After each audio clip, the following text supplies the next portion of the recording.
Hi, hello, and welcome to Capricorn Venus Tarot. This is Capricorn Venus. So today we're going to see who is spying or prying into your business and what are they prying into. So I'll probably condense the title, but that's kind of what I want to know is like, what are they prying into about you? Because I'm feeling that. So yeah, go ahead and pick your pile number 1. And this is what is this called? The Iris Oracle, pile number 2 with the Pastel Journeys Tarot, pile number 3 with the Book of Shadows Tarot, and pile number 4 with the Alice in Wonderland Tarot. So go ahead and pick your pile and I will see you guys in there.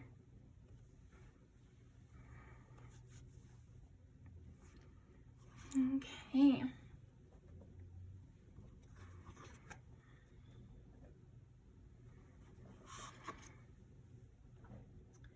Pile number 1, let's see, what are they prying into first? So what are they prying into when it comes to pile number 1? What is it that they're prying into? Body's a house and expression.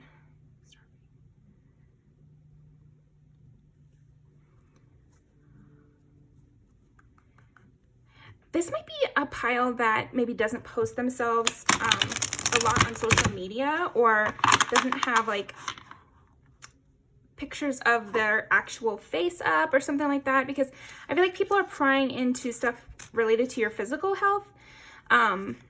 Okay, so they're prying into what you do for exercise or like what you look like maybe. But if it's people that you know in real life, then I feel like they're prying into like what you do to work out and like what you eat, and they're kind of being nosy about like eating disorders or something like that. Let's see. Death of the Deceitful. What are they prying into? Yeah, so what I'm getting with you, pile 1, is you do actually have a lot of people like hovering in your space, because I just heard like a helicopter or a plane or something, and I just feel like people are kind of prowling around you. They also want to know what you physically are, so people are prying into like where you live or like where you spend your time or where you work, stuff like that, where it's like your physical location or something. I know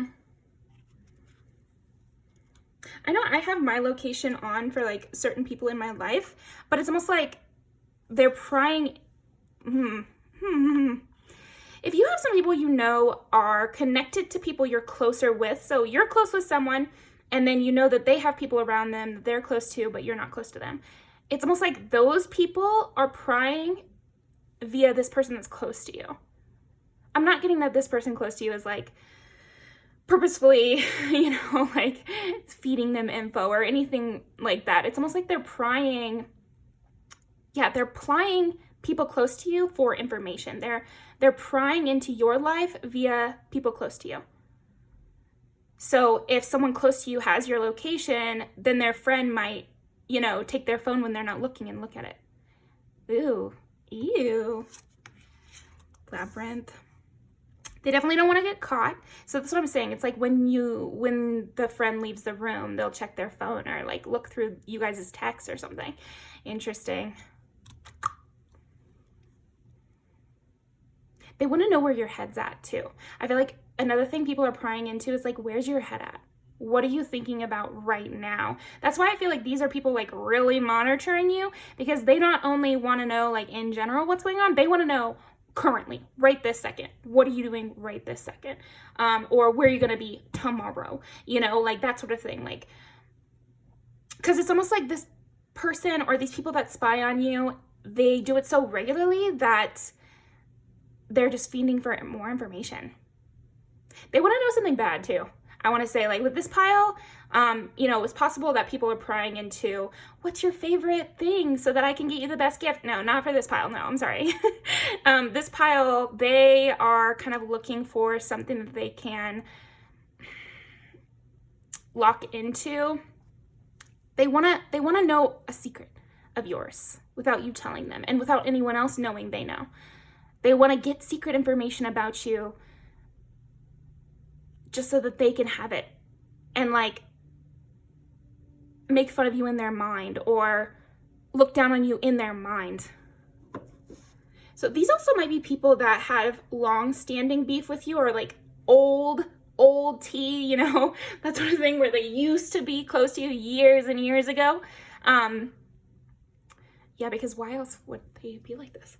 Let me think of this.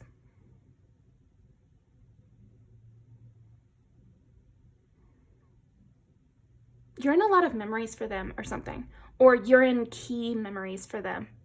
And so they want to like taint your memory in their own minds. It's very weird because I'm sensing that with this pile, they're prying into you for no reason. I don't see these people like bringing it back to other people or making plans based on this information. Nothing. It's almost like they just want to know for their own little greedy minds, basically. Yeah, because it's kind of useless information that it's not information they could gossip with, because it would make them look like a creepy stalker. So it's just information that they're gathering for no purpose at all. They're just gathering as much information as they can with you.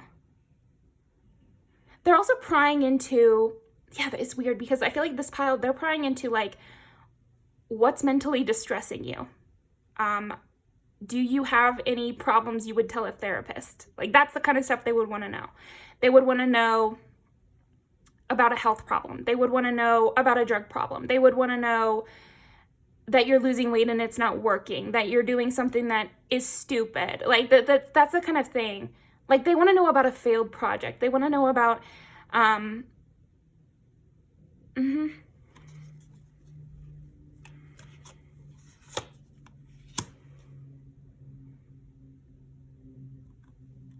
yeah, they would love to know a dirty secret, you know? They would love to like look through your search history if they could. This is the kind of person who, if you left your phone alone in the room with them, they would like go through it for no question about it. They wouldn't have a single moment of hesitation. This could be someone that you have cut out for a reason. It's almost like this person who is especially, but I do feel like it's more than one person, but I think that there's, yeah, it's almost like you kind of bring this kind of energy in sometimes of people being like extra creepy towards you. Okay, but what I was going to say is that I feel like there's somebody who is prying into you that you made angry because you called them out on something. You called them out in a lie, and they're fuming over that. You were right in some way as well. This is not a person that it was like a mutual argument where you both did things you're not proud of. No, I'm sensing that this is a person, or like maybe a group, or like a old friend group, that you found out something about them and called them out on it or cut them off for a reason. Yeah, and I think that enough time has passed where it would be seen as very creepy and weird that these people are still thinking about you, talking about you, prying into information. It's almost giving like people in a hometown who would see your mom at the supermarket and try to pry her for information and lie and say you guys are still close. Like that's what I'm getting here. What else are they prying into here? And then we get mother. Yeah, so these might be people that like your extended family wouldn't know you had a falling out with. So when they see them, they're like, oh, that's a person that Pawan knows. So it's okay that I tell them that information. Same with your friends. It's almost like I said, maybe you have like one mutual friend and you don't want to drag them into it. So like you're not gonna tell this friend, hey, they hate me and we had a falling out and they lied to me and whatever. So then they kind of can use, the people prying into you, they can use that because you didn't tell this person you guys are not cool. So when this person asks your mutual friend, how are they? What are they up to? This person has no problem telling the person prying into you that information, you know? Like, that's what I'm saying. Like, this third party, this neutral party, they're blameless on this. So definitely don't blame them, because what are they supposed to do? They're supposed to be like, no, you're not allowed to know any information. No. So anyway, but yeah, I do feel like they would do some sneaky stuff like that. They would ask your mom at the supermarket. They would ask your grandmother about you, you know, if they just saw them in public.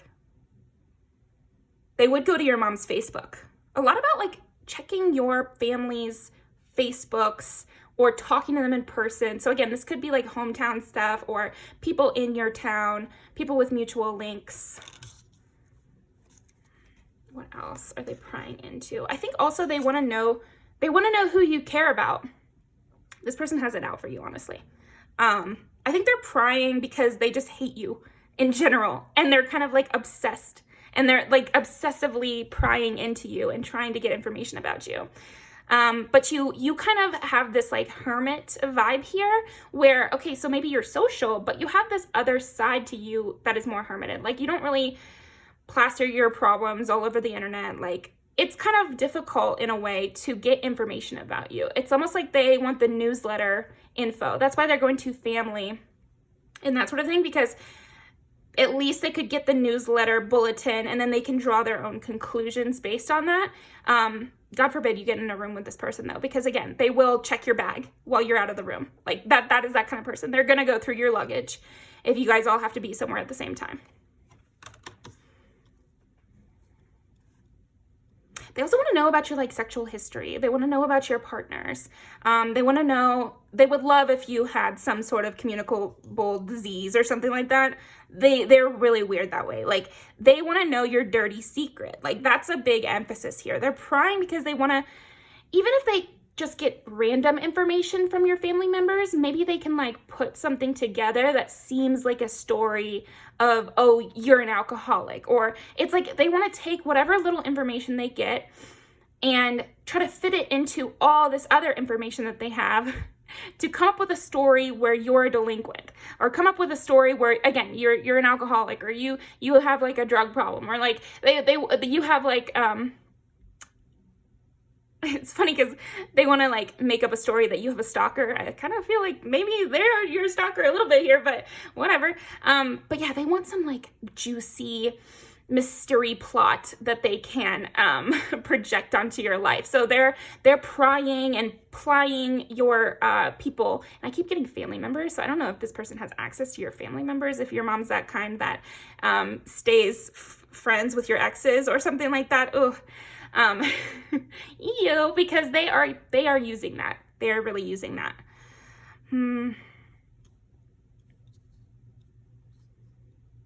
They could be friends with like your sibling or something. Or maybe like, yeah, something like that where it's like, maybe they could get into your old room, or yeah. This person is being very undercover. They're like sneaking around, spying in a way that really you can't expect your family members to catch, because like who is really this sneaky and whatever. It's like people are not always on guard for this sort of thing. So yeah, again, I just want to say like you can't really blame your family members here unless they're that nosy kind that stays friends with your exes and updates you without your permission. And you would know about that. So I just sense that they're using people who would have no reason to guess that this person is being so weird about everything. Okay. Yeah, it's like no reason to believe that this is happening. And a lot about mom here, because we got ungrateful daughter, earthly mother, and mysterious mother. So, I mean, it also could be literally your mother. If you have a very negative relationship with your mother, they could be prying your friends and other family members to get more information than they know they should have. It's most like maybe you have boundaries with your mom or an aunt or some sort of motherly type figure. And so they know that you two have boundaries, but again, you're not spreading it around to everybody. So that leaves them able to ask about you, ask impertinent questions about you without getting pushback, because they don't know that you guys have had that boundary enforcement. I'm sensing that really though, pile one, I want to, say that you're safe, like, because it doesn't matter. The stuff that this person is finding out, it literally doesn't matter. It's totally irrelevant to you. And they're just making up their own plot lines. They are prying and being weird and being sneaky and creepy, especially if this is a person who's literally related to you, because they really want to know about your sexual history and your sexual partners and who you're into and like weird stuff like that. So in that way, it is very creepy and odd and off-putting. but it is not physically able to harm you in any way, because I'm sensing that you have good boundaries, and you know, you didn't leave anything, you didn't leave like a secret journal at your old like your childhood bedroom doesn't have anything that they could like actually get any information about you. But yeah, they're definitely prying through your interconnections. And if this is an ex, they're definitely talking to your mom, because it's so heavy about mom here. Or say like your ex and you's parents are friends. That's another way I'm seeing prying happening here.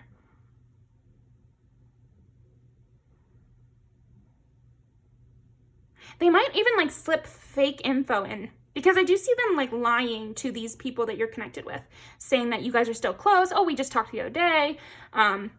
Oh yeah, you know, I've seen them on Instagram. We're all cool, even if you have them blocked on Instagram. It's like very big lies in terms of where you guys are, like where your standing is with each other. They want people to still think you guys are connected. That way they can continue to leech information about you. And then when they go home, they kind of combine this all in their head, and they really don't let anyone know.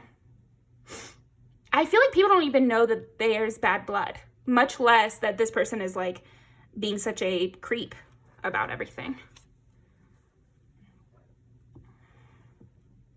I think also this person is just known to be kind of dramatic or care about weird things, but not in a bad way. Like this person doesn't have like a huge bad reputation, like I said, because they're still able to get in there and be around. It's almost like they play it off like you guys are still nostalgic. Maybe we're not so close anymore, but we're childhood friends. So it's like, I can still have information about them. And they make sure to keep it that way. They make sure not to let anything slip that would make it so somebody has hesitation giving them info. Okay. What are they prying into about pilot number 1? I will be back. Okay, so first of all, with the if this is somebody from your hometown and you don't live there anymore, they want, that's the top info that they want. They want to know when you're gonna be back, when you're gonna be in town, where you're gonna stay, that sort of thing. But I also think that this person prying, a hint you might get is that they might reach out to you, or they might like your Instagram story or something like that. Because I am sensing that you have put boundaries of some kind, even if they're subtle, between you and this person. But they might reach out, or they might send you like a weird text of like an article or something, or I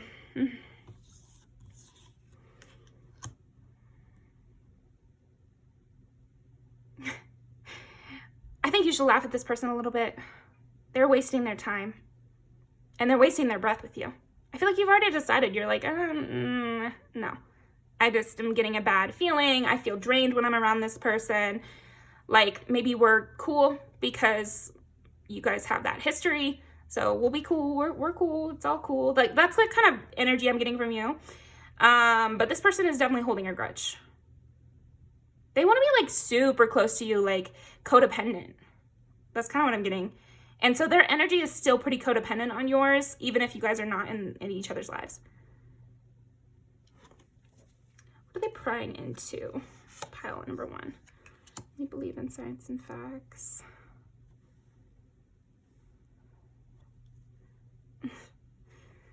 They want to know how you feel about them as well. Do you still hold a grudge against them? It's so funny because this person definitely has a grudge against you, but they want you to have a grudge against them so they can say you're ridiculous and that was such a long time ago and why can't you just let it go? They would love if you had negative energy towards them in any kind of way, even the most subtle way of having negativity towards them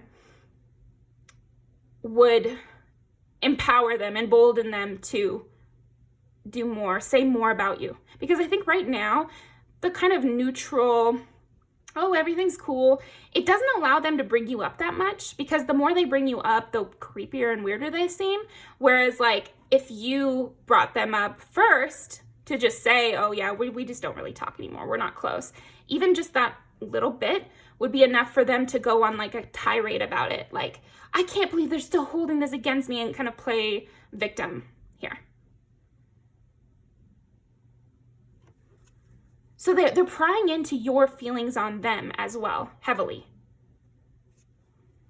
I miss being around you, yeah. Because on the other hand, if you said you missed them, that would also give them that opportunity to pretend that they're not mad anymore and get close to you again, even though they're still fuming. This person is not the type that lets things go. Yeah, I will say that you really hurt this person's feelings, and this person is kind of super immature. And so when you hurt this person's feelings, it really went deep. I'm talking like Regina versus Janice kind of vibe here in Mean Girls, like where, again, this might have been years ago that even the slight happened, because it might not even been a huge deal. Like I said, like a lot of people don't even know about it. So, it might not have even been that big of a deal, but they really held on to it. And they are genuinely hurt. Like, I think that's why they're prying into you. They don't know how to soothe themselves in like a healthy way. So instead they've made you like, built you up to be this huge big bad in their lives, that they want to like infiltrate your life and ruin it, or prove that you're really disgusting and, like I said, deviant. They want to prove that you're deviant so that your condemnation of them means nothing, basically. It's like if they can prove that you're sleazy or that you have some sort of mental problem, then they don't have to feel bad about whatever truth that you had about them. It's almost, yeah, I just feel like you called them out on being a crummy friend, and deep down they felt really bad about that, because they kind of felt like you were right. But if they can prove that you're sleazy and you're actually the one with the problem, then they don't have to feel bad about that anymore. You scare the shit out of me. Yeah, I mean, that's basically what it is. It's like, this person is so scared of you and also like obsessed with you that it's taking up too much of their time. And they're doing weird things. Like, because I kind of feel like whatever was the initial argument, and this will just be for some of you. For some of you, it was terrible. It was like this huge, big thing. But for a lot of you, I'm sensing like kind of teenage behavior where maybe they talked behind your back once or twice, you know, and like you found out about it and you cut them off and you're like, it can't be written that, you know, something kind of chill like that, but still bad, you know, for a friend to do. And, but yeah, not like a huge deal, but since that time, they've done a lot more weird shit. Like, they've done a lot more weird shit than just talking about you behind your back. Like, I think after the initial incident, they did a lot of shit talking behind your back. And then now that it's been so much time, people are annoyed. People got annoyed. That's what I'm sensing. It's a past situation. So they talked about you a bunch, were really angry about this situation in the past. So much so that people got annoyed with them and they had to stop talking about it. But instead of letting it go, they suppressed it and continued to try to get info from everybody, make sure everybody thought you guys were cool so that they could still get info, that they might have even gotten really close to people in your life. So that way it fully solidified you guys' interconnectedness.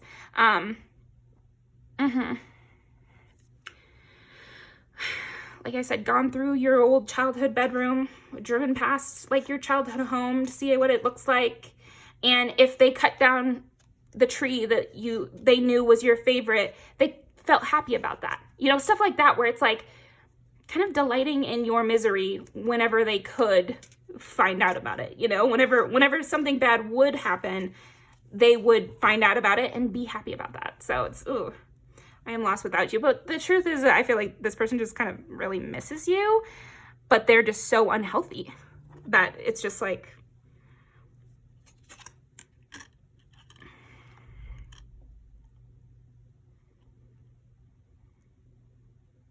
I think also this person prying into you, it's like they're hitting a lull in their life.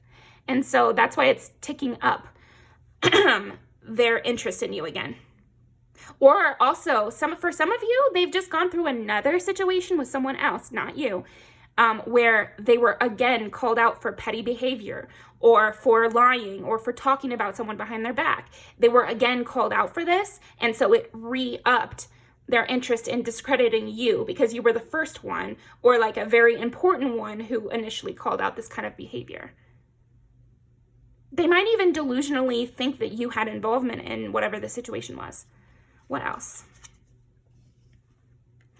Venture down the rabbit hole, because yeah, I do feel like this person who's prying into you, they're just venturing down the rabbit hole of you. If you have like a big Twitter, they're going all the way back to the very beginning because they want to catch you in something.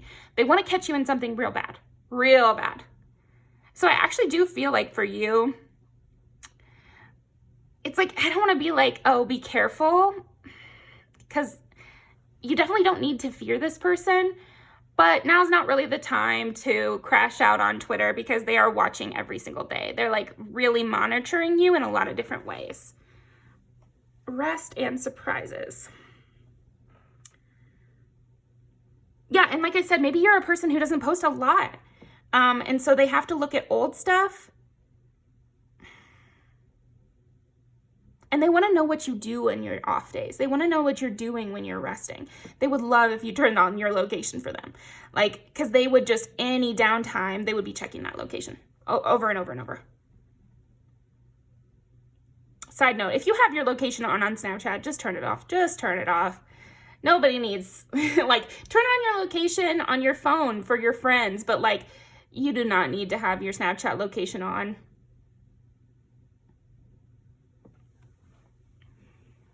I had to learn that one the hard way, honestly, so.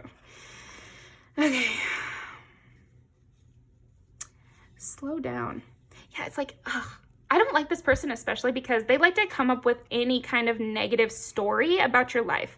Like, they make it their job to come up with the most negative version of events that could possibly happen. So say you don't post on your story for a couple days, they're like, oh, she's probably sick. She probably has the most terrible hangover of all time. And meanwhile, you just forgot to post on your Instagram like it's no big deal. Yeah, that's the kind of thing they're doing though. They're prying about what you're doing so that they can come up with the worst narrative imaginable that they can just spout to people. And again, they're kind of in connection with you, so they can be like passive aggressive about it. This is giving a lady. This is, I kind of feel like this would be a woman, but it doesn't have to be. It's just definitely somebody who has that kind of like fake nice thing on lock, because they can phrase these stories in a way that makes it seem like they're worried about you, or makes it seem like they're just genuinely passing out like just general information about you. Kind of the way they phrase things to others is like very neutral, but secretly it's very passive aggressive, and you would know it as passive aggressive, but you know, a random person would just be like, oh, that was just a random true story about this person, because again, they used to know you well, so they still play up on that. Okay, let's see. I will be back. I only believe in science and facts. I miss being around you. This person is prying into you because they hate that they still feel something for you. I think it's because they know you would not want to be their friend again. I do feel like this has to be someone that you broke away from. Like, that you broke away from. I don't think this is someone who left you. They might have been really mean to you and like force your hand to leave them, but I feel like this person wanted to keep you on the hook, just for whenever they wanted to pick you up and play with you again. You know, like that's what a vibe here is, like the last person on the list of people I could text if I get bored. Like that's the kind of relationship I feel like you used to have with this person, of like, if they really, there would never be no one they could call because they could always call you. And so they miss having you there as like their safety net. So it's pretty obvious why you left this person behind. But I'm saying, like, this person you left behind a long time ago. Because the feelings on your end is very neutral. and very like vague, kind of like almost distant or cloudy, like not even really there. Whereas like the feelings on their end, very intense. Because again, they're being really weird on your behalf. They're prying into you in a way that if you found out about it would be would be seen as very, very weird behavior.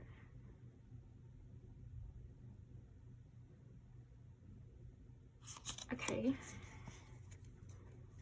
I keep getting like weird. I think that's another reason this person is prying into you, because the more weird stuff they do, the more worried they are that you'll find out. And so then it's just like this labyrinth of them like finding out more stuff about you, plying people for information with the hope that those people won't tell you that they asked about you. But it's kind of like iffy.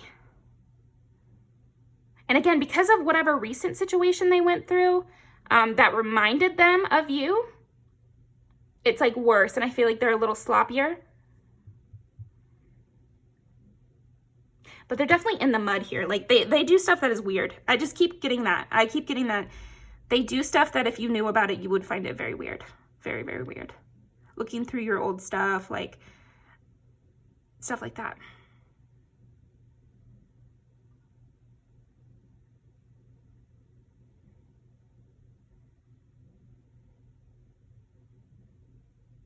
They also want to know, like, what do you care about now? Maybe they could get into that. It's like they want to know, oh, so pile 1 took up tennis. I'm going to take up tennis. And we don't even talk, so they won't even know that I took up tennis, or they'll kind of think it's a weird coincidence, but it's not a coincidence. They found out that you liked it, and then they got into it.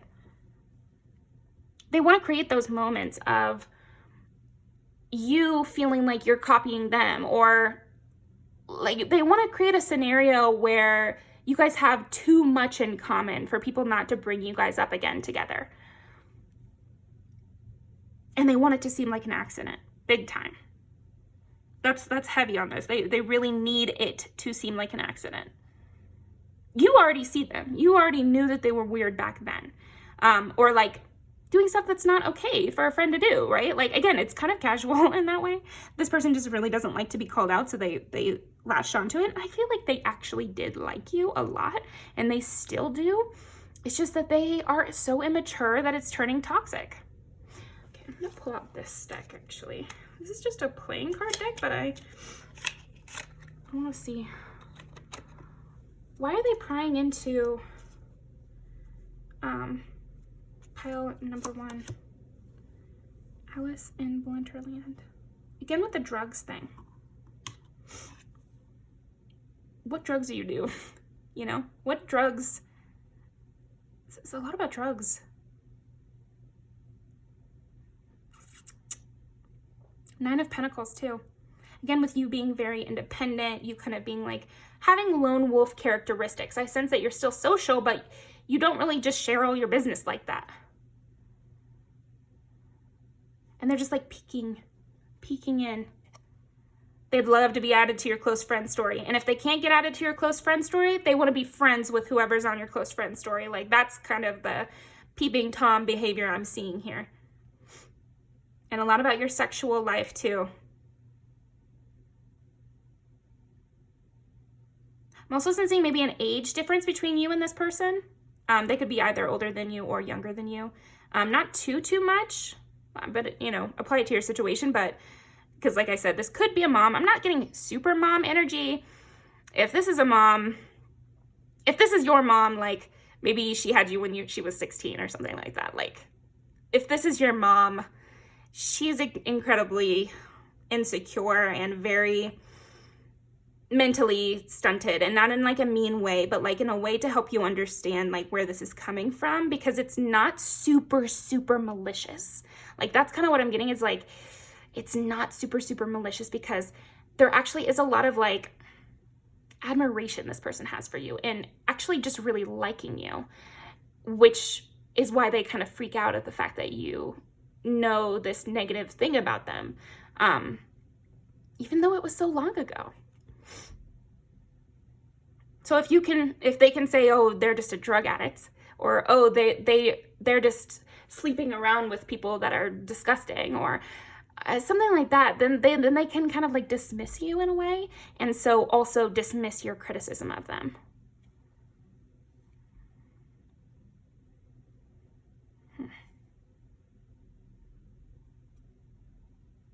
Yeah, and I do feel like they say dismissive things like that, like, oh, is that what the weed does? It just makes them so, like, chill. They don't care about anything.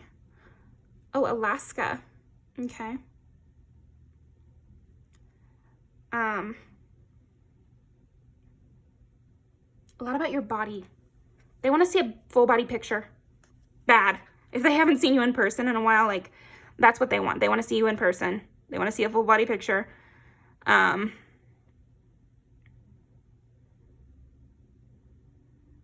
want to know what you're doing for work. They want to know what you do for fun. So again, they can take up those things you do for fun. 2 of Pentacles, lots of Pentacles. So they definitely want to know about your money as well.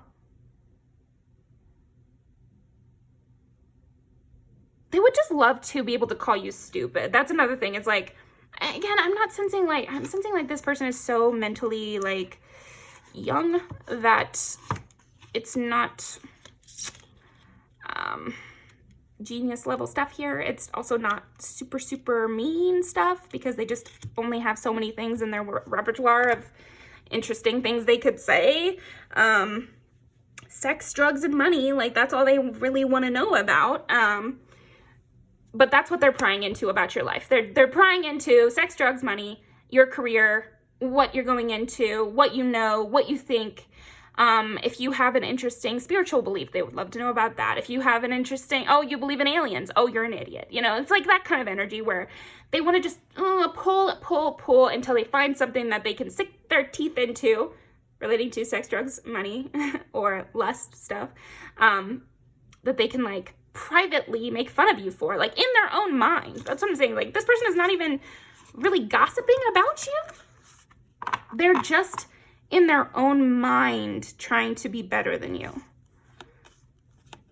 which I think can show you that this person has a lot of time on their hands.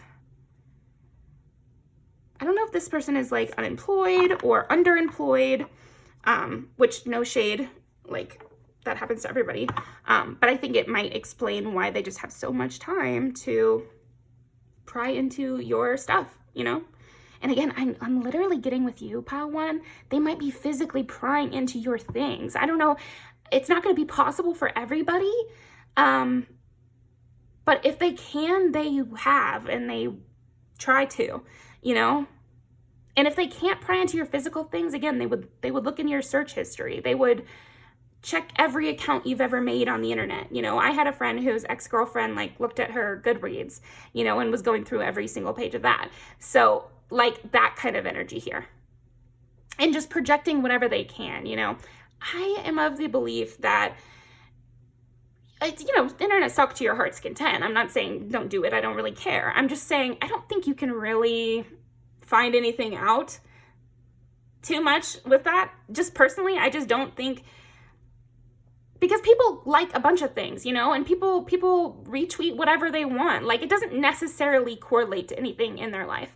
I think that people need to get out of thinking like that. Your social media is more of a representation of what you saw that day more than it is a real representation of you as a person. I also think this person might like pry into you and find your address and send you anonymous things or something. Like, that's the kind of person I'm seeing with this. Anything else? Like, I think a lot of you will know who this is, but just in case you don't, let's see. How can we know who this is? Who is prying into pile number 1? Monster with an internal struggle, personal challenges, wanting to improve. Yeah, this is the thing. I just feel like this person, they want to improve, but you seem so far ahead of them that they can't beat you or something, or they're just dealing with a lot of internal struggles because they're not focusing enough on themselves. They're not focusing enough on what interests them. They want to know what interests you so they could do that thing and then like be even further connected to you. So instead of being creative on their own stuff, like stalk your own Instagram and see what the connections are and then make some art or choose a hobby based on that. But instead they're stalking you and your social media and your friends and your family and what's around you.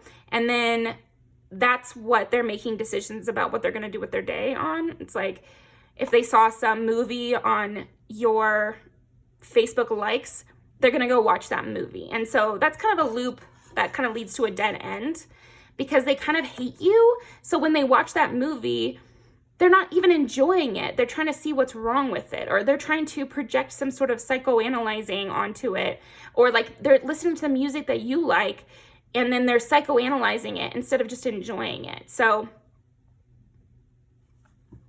yeah, I mean, if that sounds like anyone you know.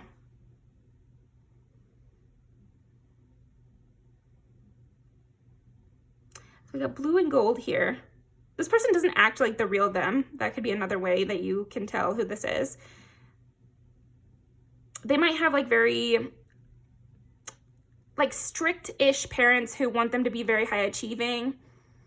They do a lot of the stalking at nighttime.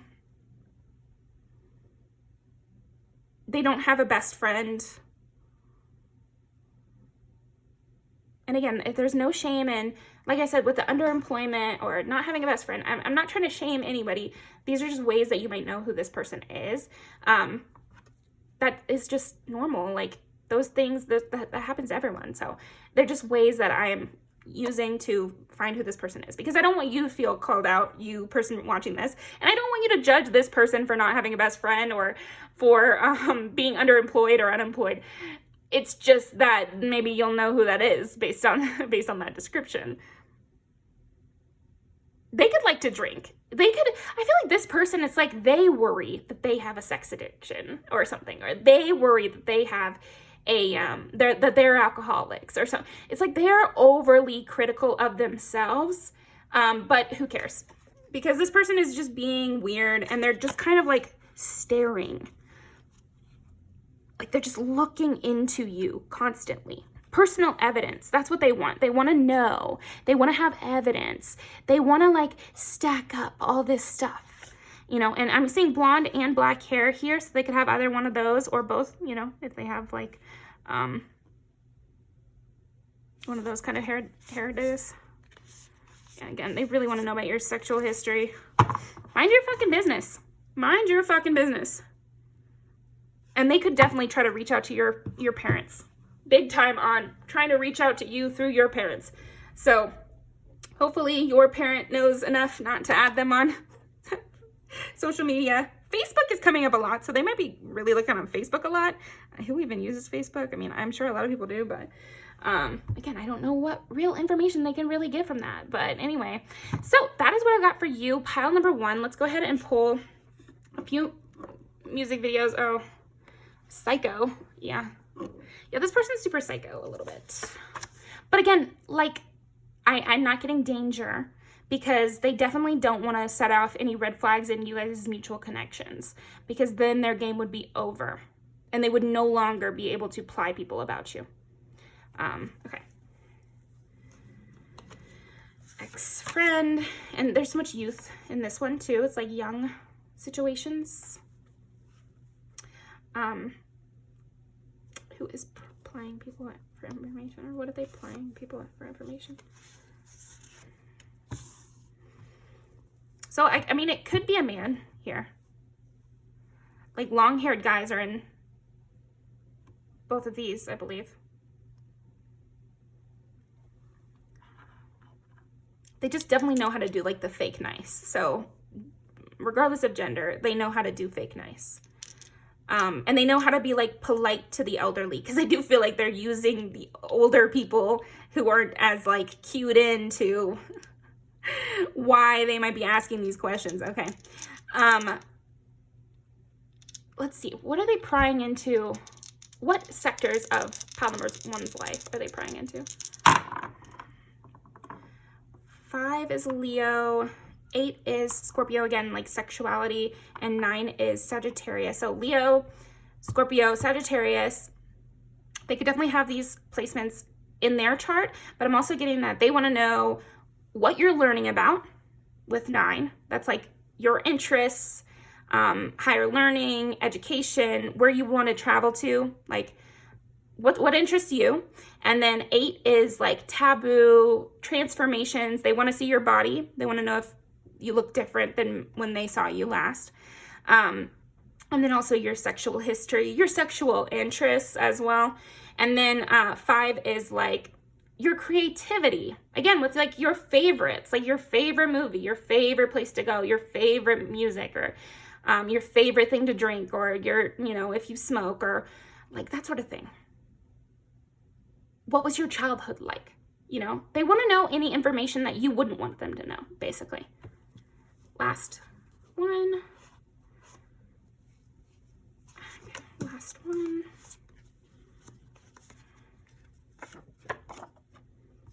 Yeah, that makes sense here.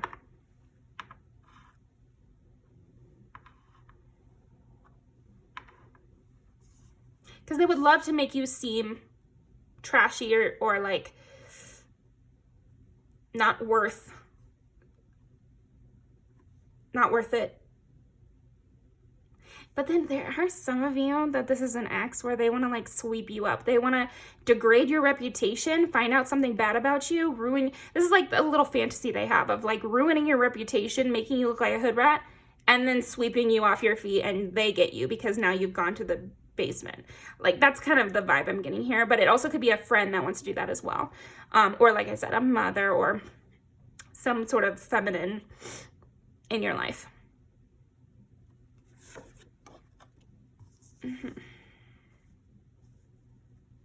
Okay.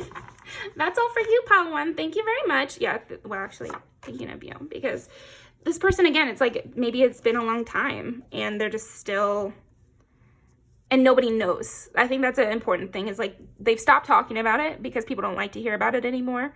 Either because it's been too long, or they talk too much about it, or it would just make them seem weird. Or it might piss off the person they're actually with, or something like that.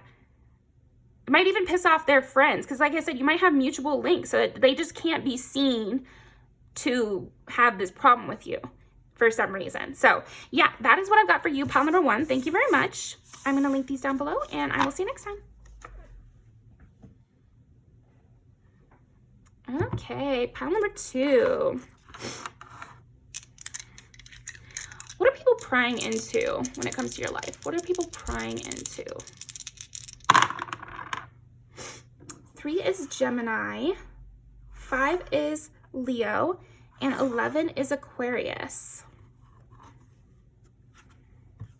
And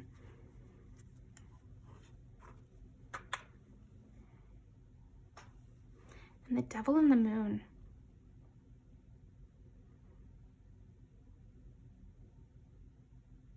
It's like these people are prying into what you say in private. I'm seeing this might be a person in your physical environment who would like wait behind a corner to hear what you're saying when they leave the room. They want to know what you're saying to your friends. I keep hearing they want to know what you really think. They want to know what you really think, because I know you're not telling them the truth. Like that's the kind of vibe here. They would love to give you some liquid courage and get you drunk and have you actually say what's really on your mind. Maybe you're very polite. You could have like a politician sense about you, where you don't really start fights, or you don't really have it out with people, which I recommend, because a lot of the time, like I don't fight with people who I'm not close to, because it just never goes well. And maybe that's my own problem, but I just, personally, I wouldn't recommend it. I only fight with people who I trust and who there's a reason. It's like when you get in a fight with someone, it's like you want them to stop their behavior, or you want them to understand where you're coming from, or something like that. And so I just don't do that with people I don't care about. And maybe you're the same way, pal, too, where it's like you're probably not going to tell them really what you think. You're just going to be nice.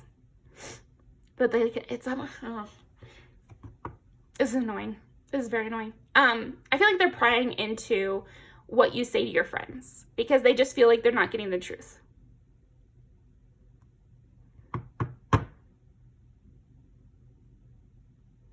But I think a hint for you about who this is like they're not being truthful either.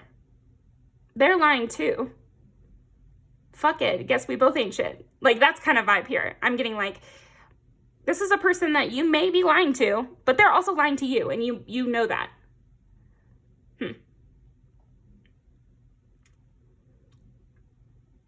One second, I can feel one thing.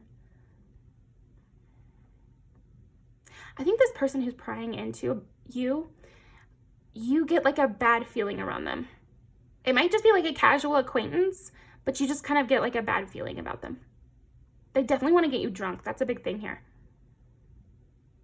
Because then they could like, if they could pull you aside and have like a private conversation with you, that would be ideal for them. So again, this person that's prying into you, they might like wait outside of a room they know you're going to leave so that they can talk to you, or wait in the parking lot after work so that they catch you and you guys can have a private conversation. This person prying into you might be kind of hard to avoid in a way. So maybe that's why you have to lie to them, because like you can't really avoid them. I do sense that this person prying into you is also plotting. But again, it's like they're plotting a situation for you guys to talk in private, or for like getting you drunk is a big one. Maybe you're chattier when you're drunk, you know, like, But the devil and the moon, it's like they want to know what you wouldn't want to tell them. Like it's not even anything specific, which is why it's so weird. Like this person just has problems with you, I think. Maybe they're jealous of you, or they could just, this person is projecting, because it's like they get a bad vibe from you. So then they want to like force your hand and make you show them your bad side. Like that's kind of what I'm hearing, what I'm kind of getting from this person is like they're prying about what you say in private, because maybe they think you're mean secretly, or that you hate them secretly. And so they want to catch you talking shit about them, or they want to catch you saying something mean. So they can be like, look, I knew it. I knew they were mean. So nothing I did was wrong.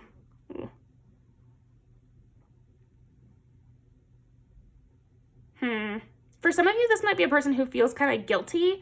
Like maybe they stole something from you, or for some of you, this might be someone who stole something from you and they feel guilty about it. So they want to catch you talking shit so that they don't have to feel guilty about it.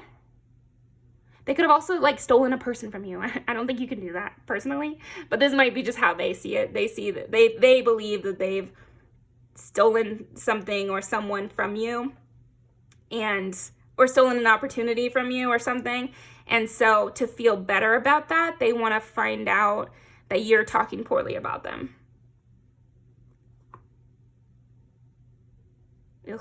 There's something just keeps coming up about you being sloppy drunk. Like, they want to pry into your life when they have you in that kind of vulnerable position. So this might be kind of a person who wants to get closer to you right now.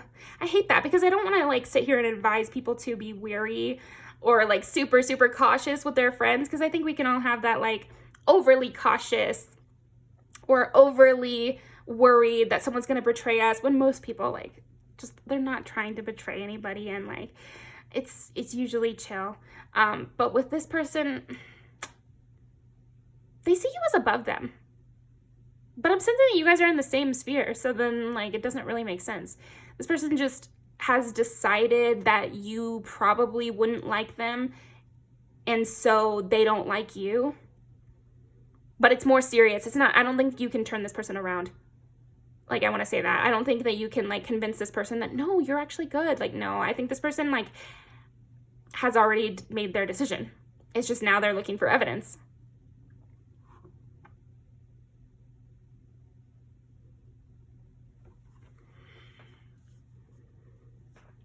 Again, I'm getting like peering around door frames kind of shit here.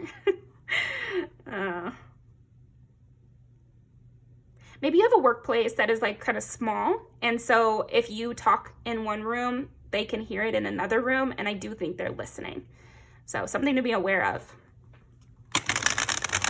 Or if it's like a family member, the same thing, like when you guys are in a house, like they try to listen, or they try to peek through the door frame, like through the door, the crack in the door or something like that.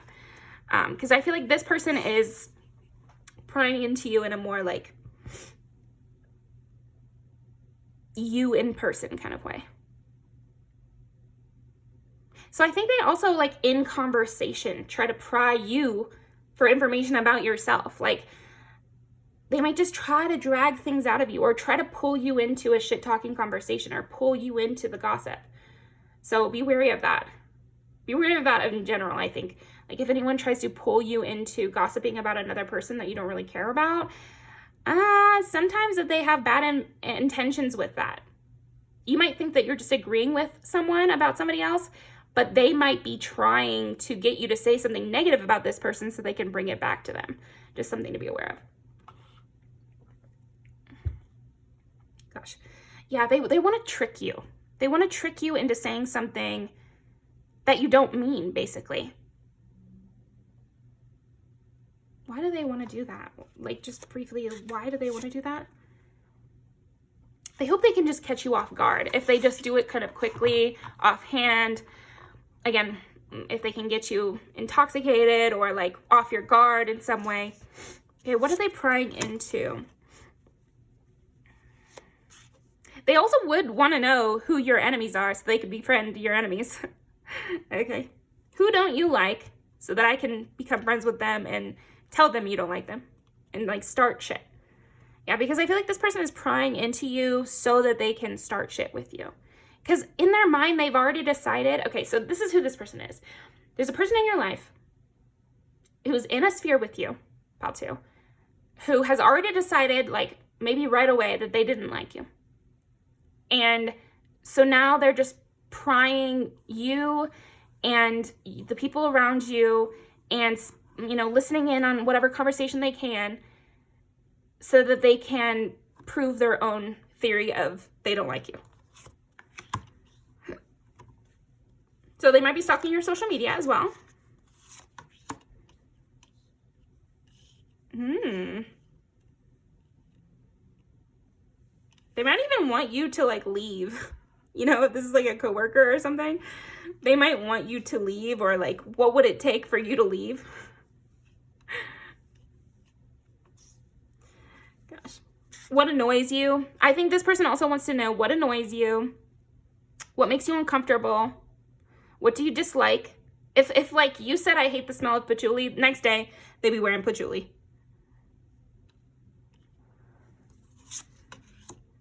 Princess of Pentacles, Four of Cups.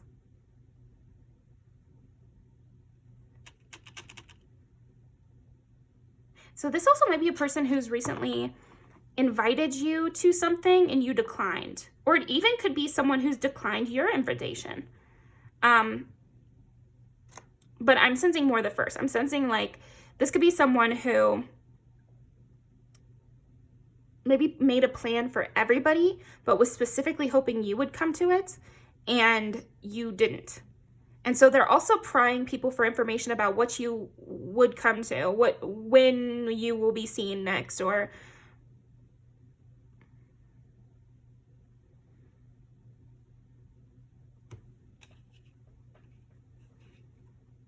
a lot about like who you're friends with, what you say to your friends in private.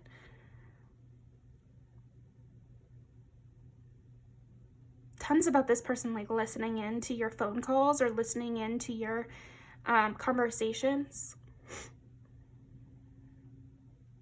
This person might also like sneak pictures of you, because I think this person has people you don't know that they talk to about you.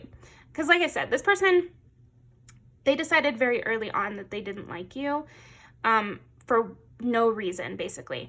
But they went back to the people in their life and they were like, I don't like this person. I get a bad vibe from this person. And so this person doesn't want to seem stupid to the people in their life. And so they do continue this dislike. Even when there's like no reason. So they might snap a picture of you and say you did something that you didn't do. But there's only so many things they can make up. I think this person is kind of busy also. So they really shouldn't be wasting time on this. But again, they want to prove themselves right because they don't want to feel bad about it. And if you left the job, if you left the environment, then they wouldn't have to think about this ever again. If they caught you saying something bad, then they could just truly put you into the category of bad person or something. Okay, here we go.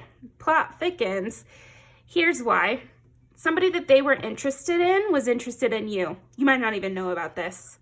So it could be that you went to some work party and their partner was like, who is that person? Who is that coworker? Is that your friend? Like, they seem really cool. And that really set them the fuck off. Like, this person has major jealousy issues.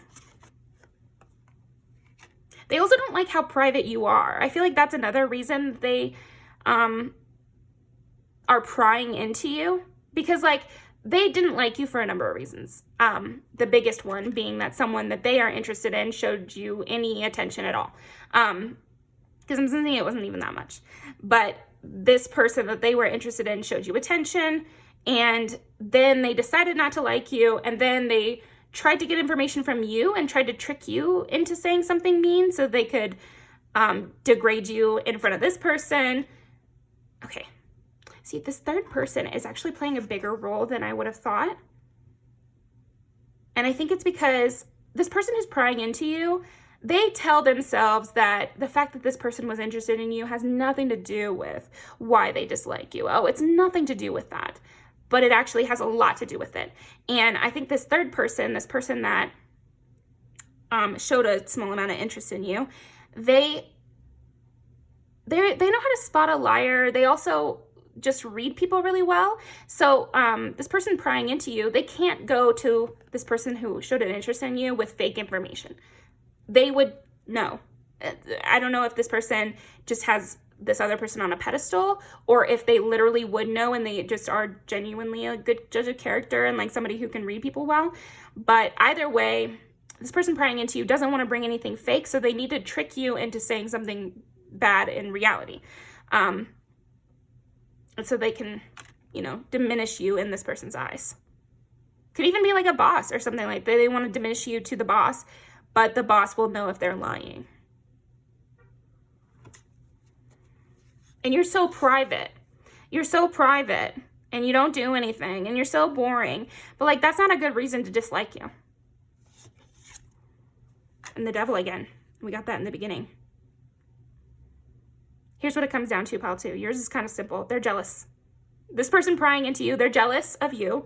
They think you have a sexual allure that they don't have. And this is just their private thoughts. Like deep down, they feel that you have a sexual allure that they don't have. Maybe you're even younger than this person or something. And that upsets them. And so they have to come up with all these reasons why they're valid in their dislike. And again, they're heavy on like, it has nothing to do with this person, when it really does. They're not over it. They're not over what happened.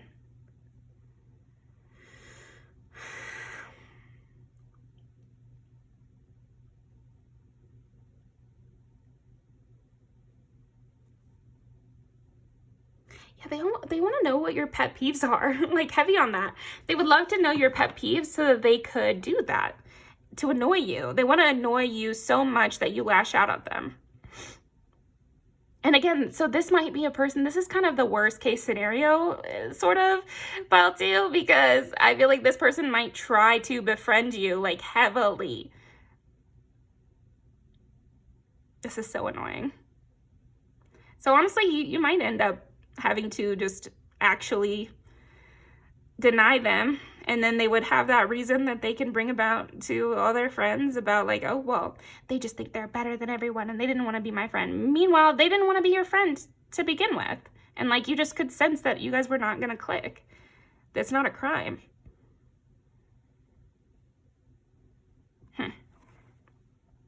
Queen of Swords.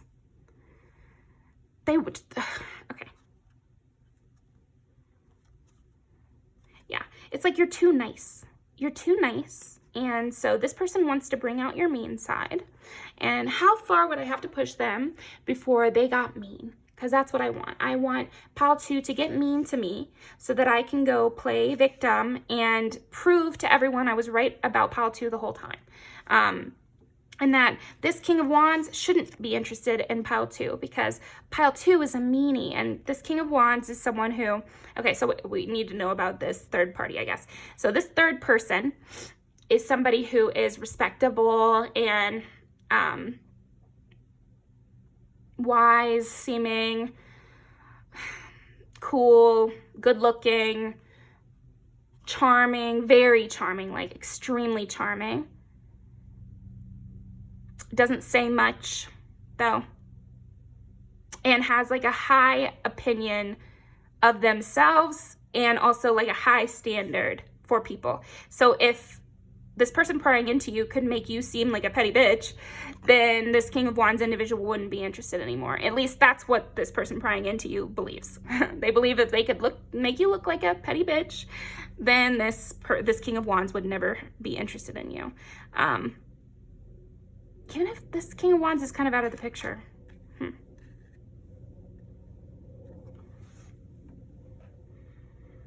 It might be all in this person's head, honestly. So, you are in kind of a tricky situation, I won't lie. Pile 2. Because either this King of Wands could be in the picture or not. So it's not like you can ask this person for help. It might even just be someone that is connected to this person prying into you and you barely know them. So that's kind of not helpful. Let's see. I'm gonna keep these over here for now. What is the advice you'd give to pile 2 in this situation? Nobility, honor, high standards, idealistic. Yeah, I mean, that's kind of what I was feeling. Is like, yeah, you're just gonna have to be on your P's and Q's a little bit, pile 2, because this person is waiting for you to slip up and they're gonna try to annoy you into crashing out. They're just waiting for their moment. So what you need to do is take the high road, stick up your nose at this person a little bit. They think that you think you're better than them. So, you know, just act like you're better than them. Be above this. Have high standards at your workplace, especially right now, or wherever. If you know where this person is, like whatever sphere this person is in, I would try to have like especially high standards at this time. Eventually they're going to get bored and they'll move on.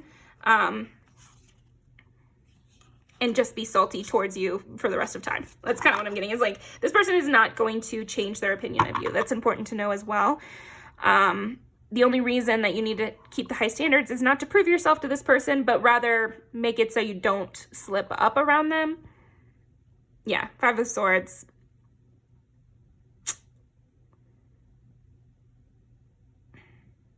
What you want is just a stalemate with this person. Heavy on this could be at work. So it's like, it sucks to have like a person who's being petty towards you at work, because if you slip up, that's your job, you know, that's your livelihood. Like, that sucks. Hopefully your boss knows you well enough that they wouldn't believe anything negative.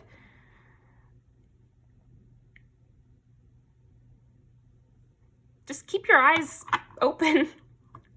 Even when you think you're alone in the room with your friends, just be aware that somebody could be looking around the corner watching. And they're not going to be especially helpful. If like, I remember when I worked at Starbucks, like we had 2 openers.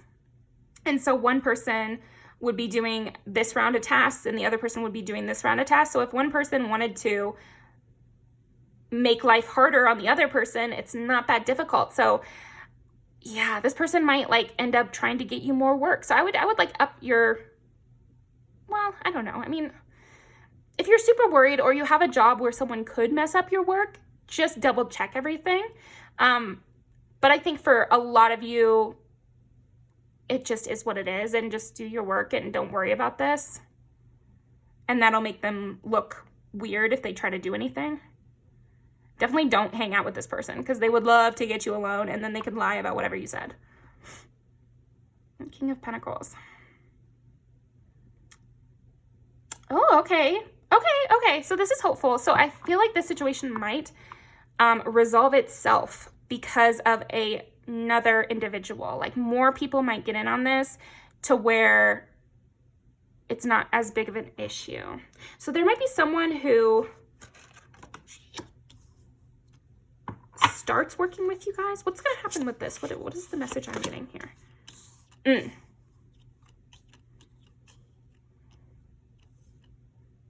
This person who's prying into you is kind of like weak-willed a bit here, because it's almost like somebody is going to shade them, which will distract them from you and like get them to back off of you. So you might have a friend in the workplace who is of a higher status than this other person trying to pry into you.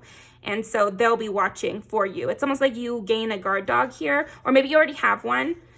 This King of Pentacles individual could be a man or a woman, but it's somebody of a higher status. They take care of their appearance. They dress cool. Oh, the King of Wands is back. So it might be, for some of you, this King of Wands will come back as well into the picture and be on your side.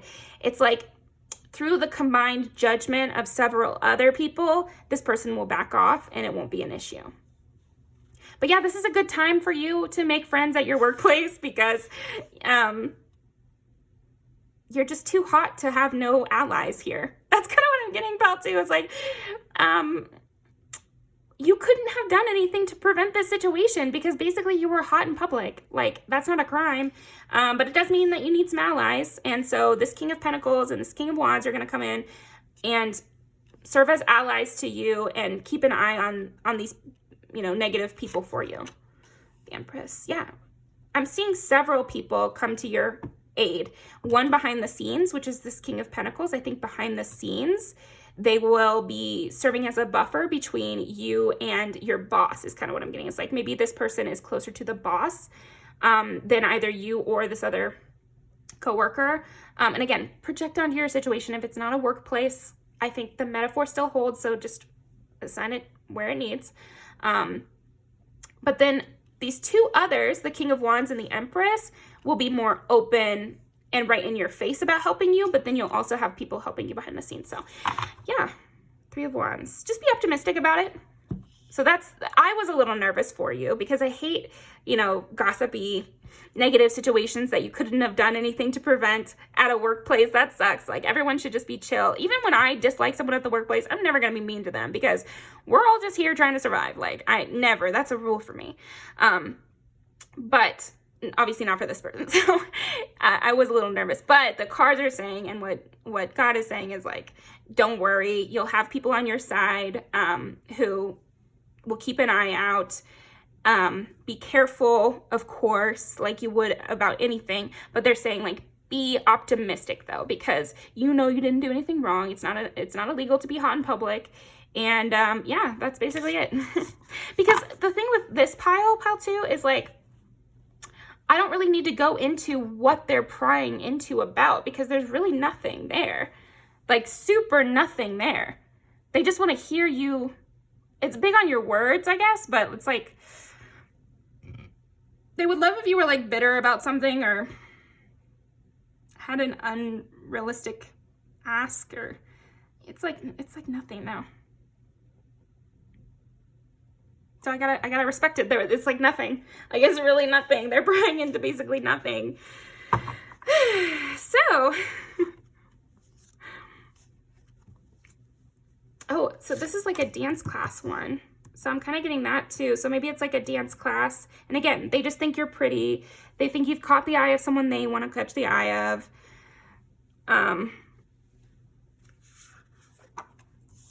Yeah, you're just too sexy in public here. Too sexy in public. What are they prying into? God forbid that King of Wands actually wants to have a relationship with you. Oh my gosh. Because the thing is like, they don't like that. Like, that's their big thing. I'm curious. Just curious. Is it serious?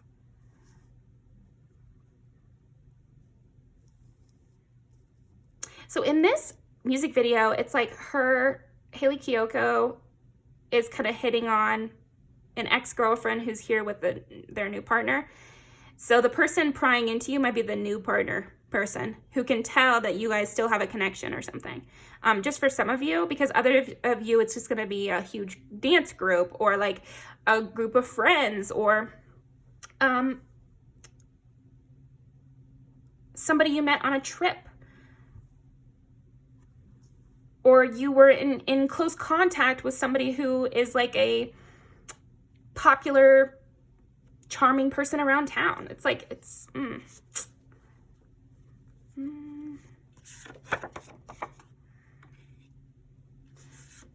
This person is just like mad that you get attention that they want.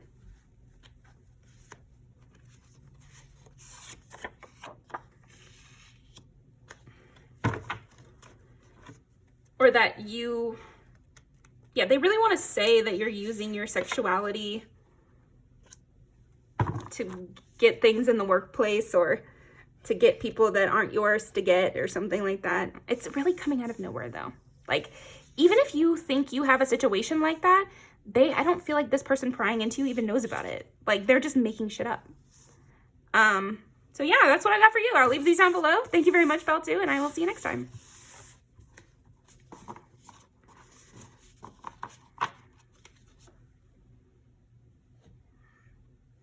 Okay.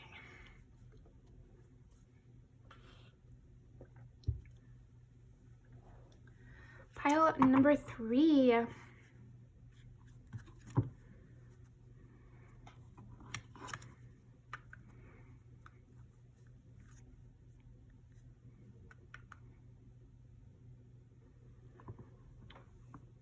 Who is prying into pile number 3, and what are they prying into? What are they trying to know about? I feel like this person wants to badmouth you. This person is like a pathological liar.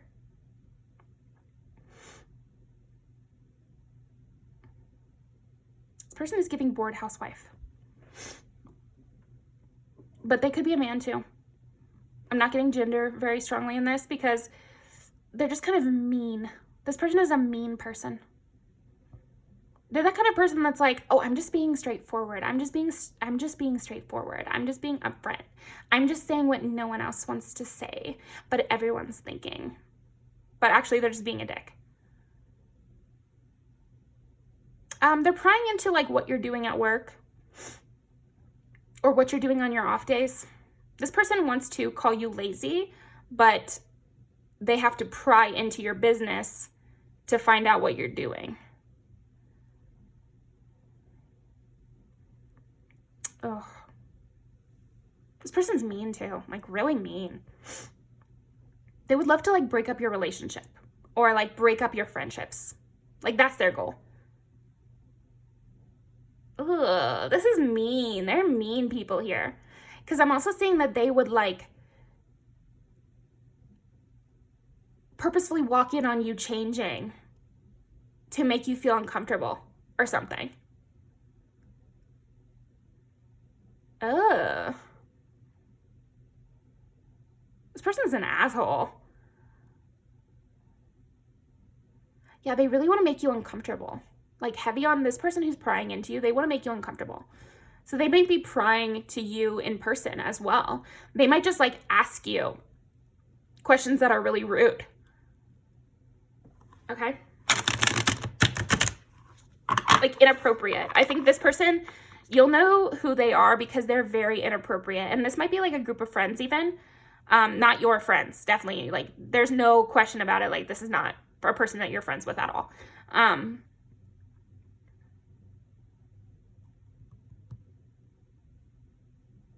Very materialistic type person. Like if you're creative, they want to like say that it's not good or you're not good at what you do or you're childish or you're not worried enough about your money or you're poor. Like they would use that sort of insult. They would be like, you're poor. They would like make fun of your arm or something. Like they would make fun of your body. Like, and they're very much like teenage like that. They would be like, oh, I think they forgot to wear deodorant. Like, they would just make shit up, too. Like, they would just say something mean. You know, like, they would just say something mean.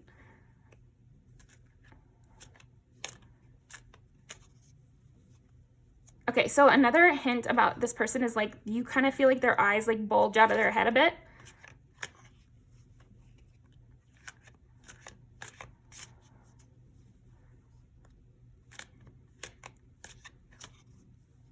They could wear like costume jewelry. We did get 8 of Pentacles, so this could be a coworker. But again, here's you being creative. So I do feel like they're prying about your creative hobbies. It's like heavy on like, you're not monetizing enough. You're not asking for enough money. You must be like stupid. Like that's kind of the vibe here, is like, if you're not monetizing every hobby you have, you're an idiot. And if you don't ask for a raise from your boss, then you're a patsy. And if you don't push that man to marry you, then you're just a loser. You know, it's like that kind of thing where they want to be pushy. This person is very, very pushy. And if someone does things the way that they wouldn't do it, it's like, it's wrong. It's like if you wear jewelry that they wouldn't wear, then you're ugly. And you have no style and you have no taste. The only real taste is their taste. But it doesn't have to be a woman, like I said. So it could be like, you're not working out enough for this person's taste. You don't wear what this person would put you in. Like, that's the thing. I feel like this person who's prying into you, like, they just treat everyone around them like dolls for their use. So they probably actually have a lot of, I don't want to be mean, but like, they have a lot of friends around them that they can dress up like dolls, that they can tell them what to do, that they can say, well, that's not a good way to spend your time. You should be spending your time doing this. And then that friend will go and spend their time doing that. But you don't, and you have other things on your mind, or you're not even friends with this person. So why would you listen to their advice? Why would you wear your hair the way they like? You know, you're not their plaything. So it does support the idea this could be somebody who is kind of,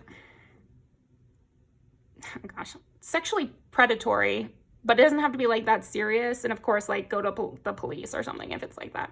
But, and just more getting like in general, this person treats others like they're their playthings, you know? And if I look at you and I say you should wear peplum tops because of your body shape, you better put on a peplum top. Or if I think that your natural hair color goes better with your skin tone than the color that you want it to be, then you better go back to your natural, you know, because I'm right. That's the kind of vibe here. So they're prying into your life in just a general way, because this person is very nosy. This person doesn't like boundaries. This person thinks that they should have unlimited access to any person they want and to any information they want. And so even though every time they get information, they're going to use it in a way to be mean, they still think they should have access to all your information. So this could be a person that you blocked on social media or on text or something like that because you just didn't want to hear their bullshit anymore. Because this person spews like hate, you know, like they just say mean things. They're just mean. They're just so mean. Ugh. What are they prying into? They want to know where you've traveled to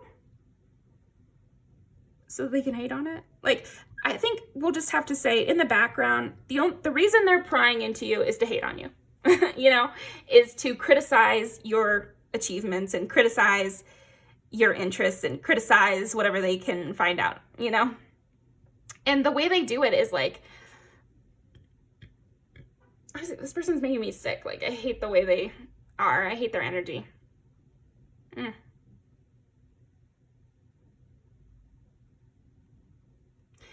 I'm just frowning heavily. Like, oh, this person is very tiring to be around. Like, I would not want to be around this person.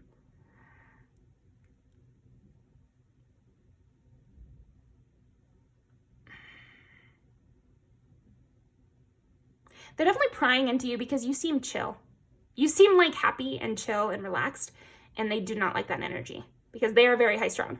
And so they require everyone else to be high strung and on edge and waiting to please them. And so since you seem relaxed and not tense, that pisses them off. You should be more tense. You should be more worried. You should be worried about me specifically, pleasing me, making sure I think you look good, making sure I like your outfit, making sure I like your hobbies, making sure I approve. But I'm sensing this person has no influence in your life. So it's very odd that they're prying into your life so heavily. But again, it's just like they saw you smile for too long, because that was the first card we picked up, was the Four of Swords. It's like they saw you relaxing and they were like, that's wrong. That's wrong. Nobody should be relaxing in my presence. Everybody needs to be working overtime to please me or to make themselves money, because money is the only thing that matters. Or to working out. Okay, so if this is a woman, she's very, very caught up in money, and everybody needs to be always making more money every year, or else they're pathetic losers who I can bully, basically. And then if it's a man, they're really hyper focused on your appearance. But the thing is, if this is a man, again, it's like sexual predation kind of thing, where they like something about the way you look. Maybe you have big boobs, or maybe you have a hair color they like, or you have some sort of trait that their type has. So again, hair color, eye color, because this person is very materialistic. So it's something like that, like you're the right height, or it's something like you can't change about the way you look that is normally their type. Like, I guess this could be like a fetishizer of like Asian people, or like a fetishizer of Black people, or something like that. And you fit into their type in some way, but then in another way, you don't. So you got a lot of tattoos, and they're like, oh, they ruined their body. I liked their body, but they ruined it with tattoos. Or if it's like you dress in a way that they don't like, but other things about you fit their type. So it's like you're so close to this person's type, which this whole idea of having like a strict type, like you're not buying dogs, but whatever. You're very close to this person's type, but then you do something with your presentation that they disapprove of, and they think you'd look better if you smiled. They think you'd look better if you didn't have that tattoos. They think you'd look better if you cut your hair. They think you'd look better, blah, blah, blah, blah, blah. Blah, blah, blah, blah, blah, blah, blah. This person goes on and on. They're so annoying. And like I said, they have several friends who just sit around listening to them. So I do feel like they've gone on a tangent about your appearance, or about your money, or about your hobbies, depending on this person's gender, honestly, because it's playing into like gender roles or something. Like it's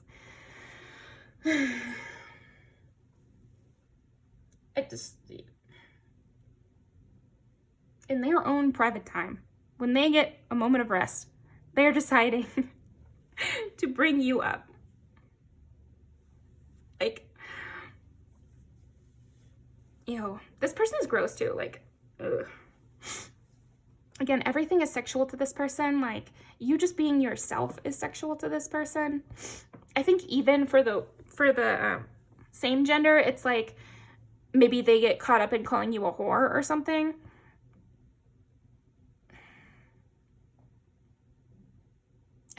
The funny part about this in relation to the title of the video, though, pile 3, is like, yeah, they're prying into you, but they're not doing it very effectively because they don't really care. At the end of the day, they just want you to be worried about their opinion, and that's the focus. So they only pry into you in order to bring you up again. So their little cronies know they like to talk about you. So in that way, it's like they're prying by proxy. Because again, this person is like lazy too. Like, they don't have a lot of interests to themselves. It's mostly just bossing around people. And being mean and vicious as they can. So they know, like, their little cronies know they dislike you. So to get on this person's good side, they're the ones prying into you. So I'm seeing like prying by proxy. Their little friends are prying into you for them. And they're just saying a bunch of just random stuff. Like, with this pile, I don't think you should worry so much about what they're prying into. It's just that this person is prying into you and is trying to get all this information about you and is saying all this mean stuff about you because they can't control you, basically. I don't know that they've really even tried to control you. I gotta be honest though, because I'm sensing like major periphery vibes. Like you might not even notice this. But if somebody asks you a weird question, this is why.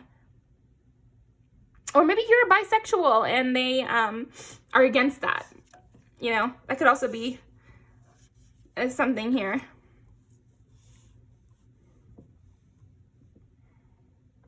Like you don't even know why you've made this person mad. And honestly, this person is just mad in general. I mean, I don't want to say they don't know why they're mad either, because they think they know.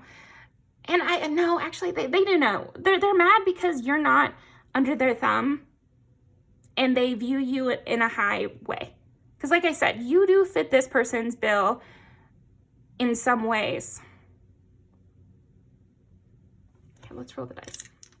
What are they prying into? Where are they prying into when it comes to pile three's life? 11 is Aquarius, so your friends. Also, like, your view on the world. Because, again, that's the main thing that they hate you about, is, like, your view on the world is really different than theirs. Maybe you think that you should be able to have a hobby without monetizing it, or that you're not super, super worried about your finances or something like that, or like you're taken care of and you don't like let it kind of invade your mind. Or maybe you just like your job and you're not trying to move up the ranks, and that really pisses them off because it questions their worldview. I think also if it's the sexual thing, because it could be a sexual thing even if it, you know, regardless of the gender of this person, but they're very caught up in like who you decide to be friends with. So it's almost like this person is popular and you kind of could have been popular, but you choose not to be. And you choose to hang out with people who this person deems as even worse than you. Because again, you're like in this middle ground for this person where they actually would love to have you on their little crew because you fit the bill in some way. It's like a big, heavy emphasis on that. Like you fit the bill. You look how they would want someone to look. Like you look popular in some way or something. Or you look like you have high status, but then you hang out with people who don't look like that and who aren't as good as this person, according to them. And then 2 is Taurus. So they want to know about your money. Heavy, they want to know about your money. And 2 is again, so yeah, a lot about wanting to know about your income. Wanting to know what your place looks like. Wanting to know what your car looks like. Wanting to know how much it costs to do this hobby that you like to do. I think also they pry into like what you could be doing with your skills or how you could look. It's almost like they would look through your Instagram and be like, do you see how they would show their friend, their little lackey, they would show their little lackey, they would be like, you see how if they just did this and this and this, they would be so much hotter? They really want to give you a makeover here, pile 3. Oh, so boring. So boring. Boring. Lame behavior. And I feel like they really get very pissed off at you because you kind of don't take them seriously. You're not afraid of them. Like they really want to intimidate you. I feel like that's heavy here, is like they would love to intimidate you. They think they should be intimidating you. That's another thing. You should be intimidated by this person, according to them.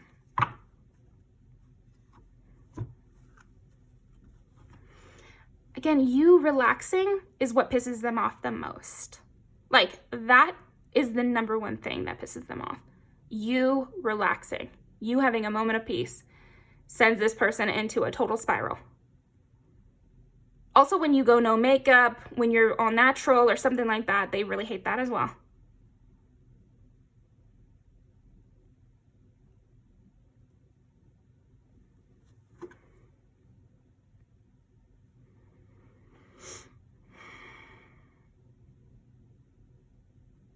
It's another look through your bag type individual here. because they want to see if you got a snack, or if you keep a diary in your purse, or like they're just they are watching you. Like, this is obviously this reading is about who's prying into you, and they are doing that, but I feel like they're also watching you. Like, it's very voyeuristic here.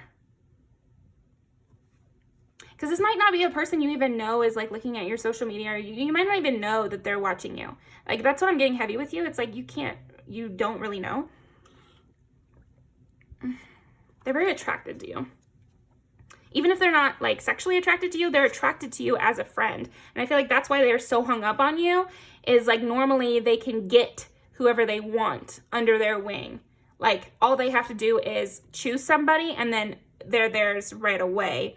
This person really likes instant gratification. You're not giving it to them. I think you might even be confused, because maybe this person doesn't even approach you. And so you're supposed to be hounding them, but you don't even know you're supposed to. And it's pissing them off more and more every day, but you don't even know you're supposed to be reaching out to this person, or like whatever it is. Yeah, that's the thing. I feel like you're accidentally leaving this person in the cold, and you'd rather be alone. It's like, I feel like this person has been prying into you for a hot minute now. And at first they were like, okay, so they must have other people that are better than me, and that's why they're not approaching me. But then they found out that, no, you'd just rather be alone. It's not that you have someone better than them. It's just that you don't even want them, and you're not even considering them. It's something about, like, you not even knowing, or you're not aware of this whole thing. Okay. They think you don't work hard enough to have what you have. You need to be working harder. You need to be slaving away. You need to be grinding.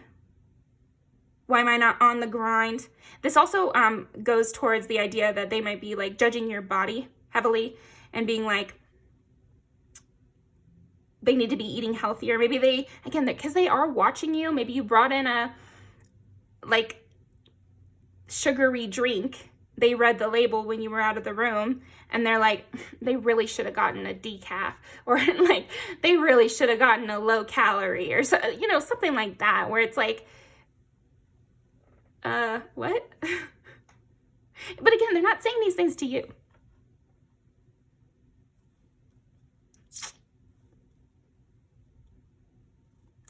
So this person is that type of person that I just don't really vibe with, which is like, they just seem so shocked and appalled when someone doesn't have the exact same beliefs as them. Because I'm also getting, they might, like, since we did just have some voting, they might think that you voted for the wrong person, or that your political beliefs are just wrong. Not that, like, they disagree. It's more that your political beliefs are wrong, and here's why. And it's a lot about money.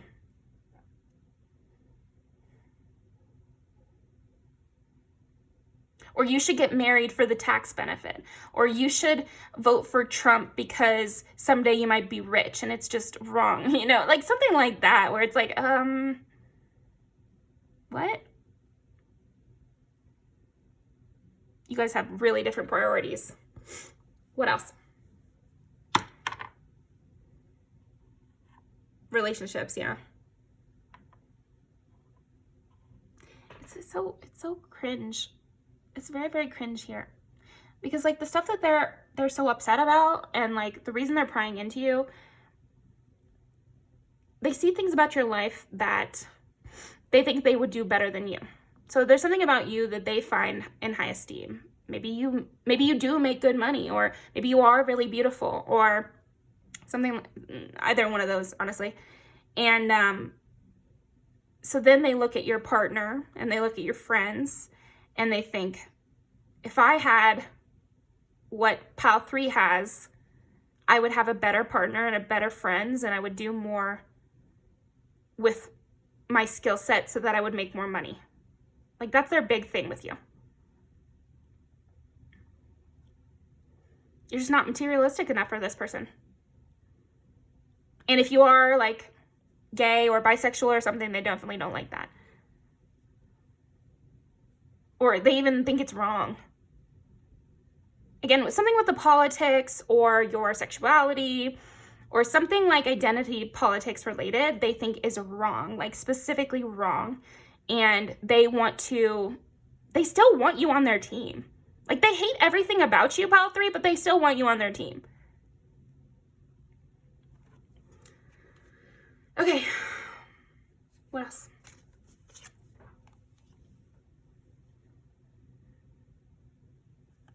Yeah, this person is manifesting you.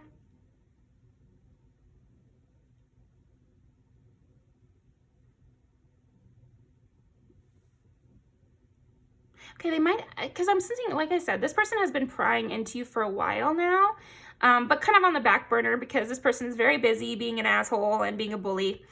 So they have a lot of things on their list, and they can't be alone for a single second. So they have lots of friends that they can call friends.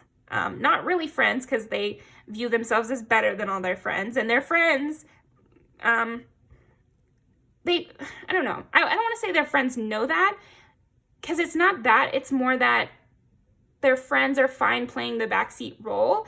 Some of them have just been broken down by this person, but then some of them just like kind of don't mind being a follower and don't mind having someone like kind of popular and chatty to be the main best friend. Like, I've been in those friendships. It could be fun. It doesn't have to be this huge negative thing, but with this person it is, because they're actually belittling that person in their mind and sometimes to their face. I kind of feel bad for this person's friends because they might be giving helpful criticism. Oh, if you just wore pink all the time, then that really brings out your eyes. And then their friend is like not allowed to wear anything but pink around them. It's just, ooh, putting rules on your friends like that. So yeah, this person is busy, but lately they've kicked up their interest in you, and that's why they're popping up in this reading, because I think you've declined them in some way, or you've turned away from them more strongly. And again, this might be kind of an accident. You might just be really focused on something right now, and so you're giving less of your attention to this random person, and you don't even know how much they're hating on you. Yeah, because they want to know now. I feel like they're prying in more specifically themselves now, instead of just using their lackeys or doing it in a kind of outside of straightforward way. But now they've upped the amount of straightforward ways that they are prying into you. So they might be more physically looking at your social media, or more physically them trying to see where you're at, or like taking time out of their schedule to, watch you more. Because they want to know what you're trying to do. They want to know what your goals are so that they can dismiss them or hate on it more. What is going on? It's almost like maybe this person is like sensing your energy has shifted, and so it's up to their interest in you. Okay.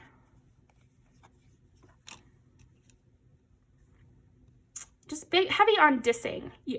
It's like they want to diss you. They want to dismiss your goals. They want to dismiss who you like. They want to call you childish and stupid. That's their goal, basically. I think also if you care about doing good, they hate that. Like, they hate your gooder persona or something. Maybe you're that kind of person who wants to have kids or cares about children or thinks about nonprofit organizations and that sort of thing. And again, because this person is so money focused and money hungry, it would be stupid to ever want to be a teacher. You'd have to be an idiot to want children. They're just money suckers and time suckers. And why would I love something if there's nothing in it for me? That's kind of how this person is. Why would I love something when there's nothing in it for me? And they see you loving people with not getting anything in return. And that they think that makes you a fool. To care about people who can do nothing for you makes you a fool.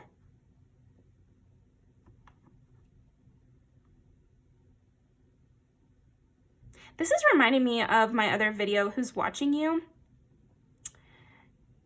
Where accidentally you might be helping this person. And again, you just don't even know this person exists. Like, this person is spending a lot of their time, like, worried about you and saying that you're wasting your potential. Like, that's what it comes down to here, is like, they think you are a waste. Like, a waste. And they're so heavy on that. Like, you have all these things to your name and you're just wasting it. And it makes them so angry. Like, this pile, more than any of the other piles, is angry. But they have an anger issue anyway. But yeah, they're angry. You're wasting your potential. You're wasting your given gifts. You're wasting your good looks. You're wasting it.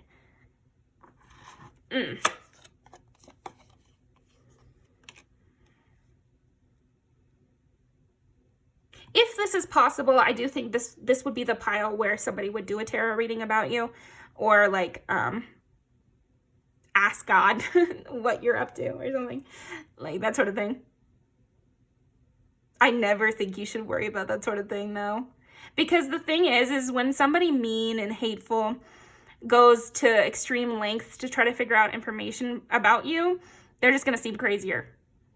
Like, let them go down the rabbit hole and become crazy. That is their goal, I guess. Drive themselves insane for no reason.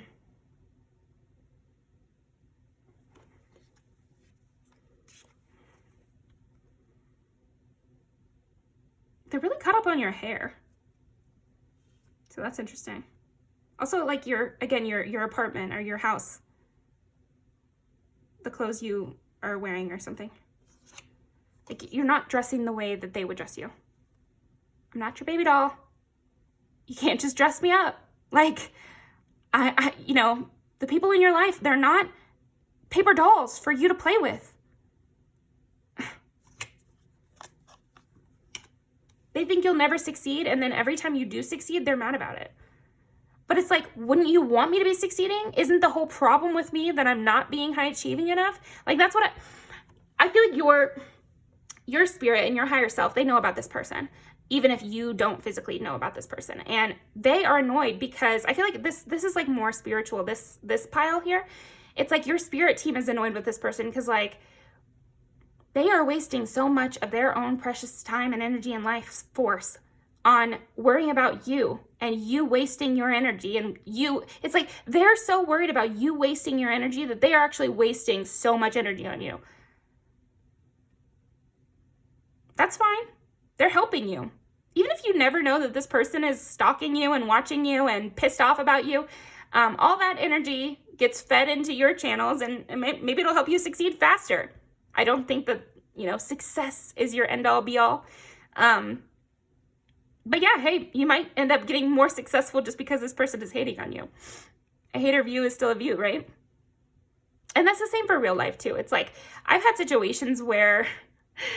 Oh my gosh. And it cracks me up every time because I'm like, dang, I'm trying to like stay neutral, but you're like making me laugh right now because I've had like people who think of me and them as enemies. And so them as my enemy is going to go around and tell people, oh, they're nasty. Oh, they think they're all that. They think they're great. Meanwhile, they're just causing more people to come towards me, to be my friend. They're adding to my lore.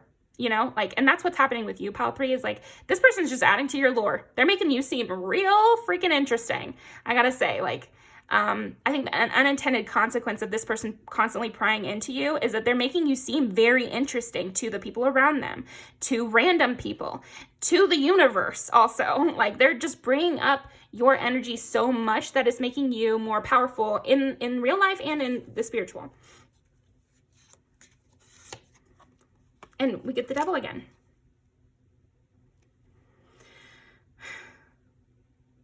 That's the funny part about this person. That is the funny part about this person. They are kind of addicted to you.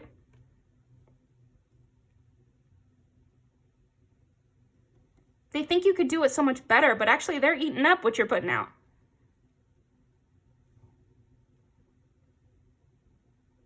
Yeah, it's like they could tell their friends, every second of every day how much they hate your outfit, but internally they're liking your outfit. It's very odd. Internally, they like what you've done with your hair. Internally, They think it's interesting the way you design your house, but then externally they're hating on it so strongly. And again, they really want to make you uncomfortable. So maybe this person is uncomfortable with their sexuality. That's one possibility here. And we don't have to give them too much pity, honestly, because they've already turned it around to where they hate you for it, hate you for your sexuality. So that's their own journey, you know, that sort of thing. But it almost seems like that kind of. And if it's not somebody who's same sex and just doesn't realize that it's okay, like you can be attracted to the same sex, it doesn't mean that you're going to hell. It could also be someone who has a wife or something and is attracted to you, and so they blame you for them being attracted to you. Like, and just those are examples, but it's something like that where it's like they blame you for their attraction towards you, and they want you to become more attractive to them, and they also are angry that you're attractive to them at all. It's like,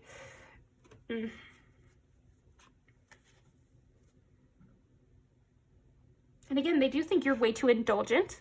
They try to figure out what you're eating. Like, again, I am getting that sense of like when if this is like a coworker or family member or something, like when they go over to your house, like checking your fridge to see what you're eating, or like looking on your Instagram to see if they can see what you ate.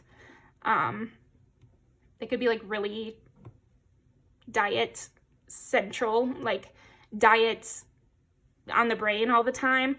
It makes you stupid when you're dieting that much. It makes you crazy, you know, like just work out more. Like some of these people are starving themselves and giving themselves like a brain fever, I swear.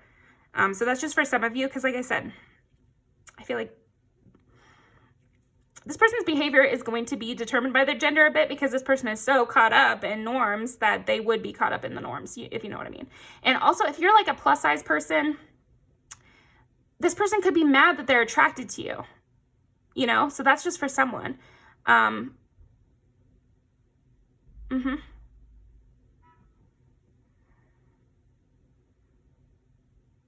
Or it's like you're doing one type of exercise and they're like, they should do a different type of exercise because that would be more effective.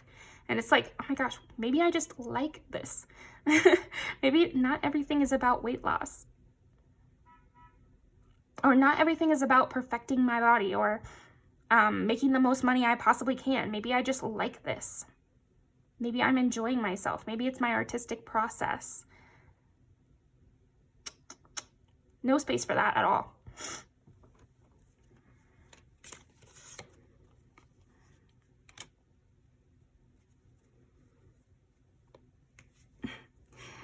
I don't think it started out this way, Pal 3, but now this person is very jealous of you. They're jealous of your charming nature, of your internal happiness. Like, I feel like this person has become, after watching you for such a long time, just mad that you seem happy and content. Like, they're just angry that this kind of happiness radiates off of you and they're not really giving that. They seem like a vampire to themselves. And I'm not going to give this person advice because I just don't care. I feel like that's where it's at with this person. Like, this is not someone close to you. This is not someone you really know. This is not an ex-friend. This is nobody. This is nobody. They have just latched onto you as something. They've just latched onto you. This person is like the paparazzi, honestly. Like, both of these is like, this person has nothing to do with your life. I think that's maybe why you don't even know who this is because this person is not in your life. This is just a rando. Anything else? But they are really prying into your life. They'd love to look in your windows, honestly. Like, this could be someone who, for some of you, this could be someone who you got a service from, and then they became obsessed with you. It's like, you just don't really even know this person. It's like they're working while you're just relaxing. But again, it's like, that's the whole thing with them. It's like they're mad that you're relaxing. They want you to be stressed out because they're stressed out. Because they make people stressed out around them. And because they think that's how the world is. We we burn ourselves out until we die. And that's the purpose of life, is to make the most money we possibly can. And so anybody who doesn't make money, who isn't trying to perfect their body, you know, because what does that even mean, first of all? Who isn't trying to be the most conventionally attractive they possibly can, is like doing the wrong thing. They definitely think you're doing the wrong thing. And that's why it's one of the reasons they're so heavily invested in your life, even though that you don't even know them, is that they believe there's something inherently wrong about what you're doing. And they really work themselves up over it too. I think also this person is like stressed about money, and they feel stagnant while you seem to be flourishing. But again, they don't even know you, so they're just projecting. Okay.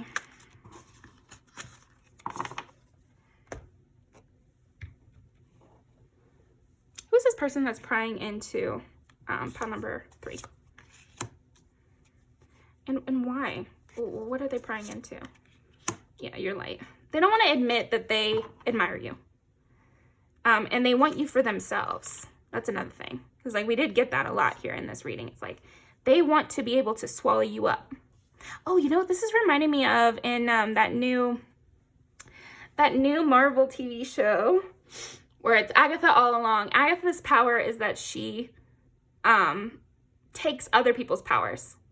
So that's what this person wants to do. They want to bring you under their wing so that they can steal everything good from you and have you as one of their employees or something. And yeah, I would not take a job from this person. So no, I wouldn't. This person is not going to reach out to you though. Like that's kind of what I'm getting to, is like this person really expects you to reach out to them. I don't know why. Why? They don't know why either. This person is breaking their own heart because they think you should know to reach out to them, or like, it's very confusing. It's very confusing. Calm within transformation. Yeah, it's like you are being calm within your own transformation, and they are freaking out with theirs. And they're just not following through with it. They just think that you have everything that they deserve, you know, and like they have the light. You're the one putting out their light. I don't know. It's something weird like that. It's like,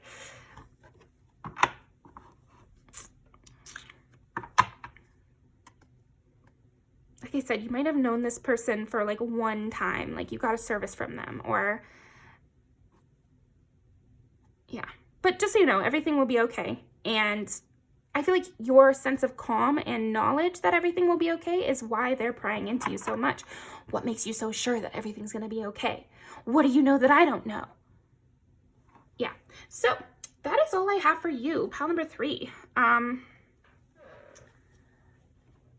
Let's go ahead and pull like 1 or 2 more music videos. What are they prying into? They want to bleed you dry so bad. And another Rena. So you might look like Rena, or they could, but I'm seeing you could look like Rena.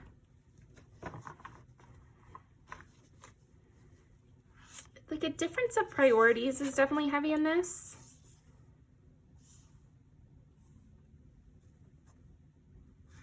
They think you're tricking them somehow. Yeah, ooh. Kind of weird. It's like they view you as tempting them. This is the problem. Like being so puritanical means that everything is a trick. Everything is a trick. And it's like, no, it's not. Okay, I think we'll go with Bejeweled. The different priorities. This is like, maybe it's like the sisters and the stepmom here, where they're like, a ring is just the most important thing that anyone could ever ask for. And we did talk about that earlier in the relationship again. So they could dislike your relationship and think that you need to get married, or they don't really like you, or this person is not worthy of you, or you're not worthy of this person. Something about that. or it's like wrong to be in a relationship and not be married, because that it does get mentioned here. And also, like, when I grew up, it's like they think your desires are wrong.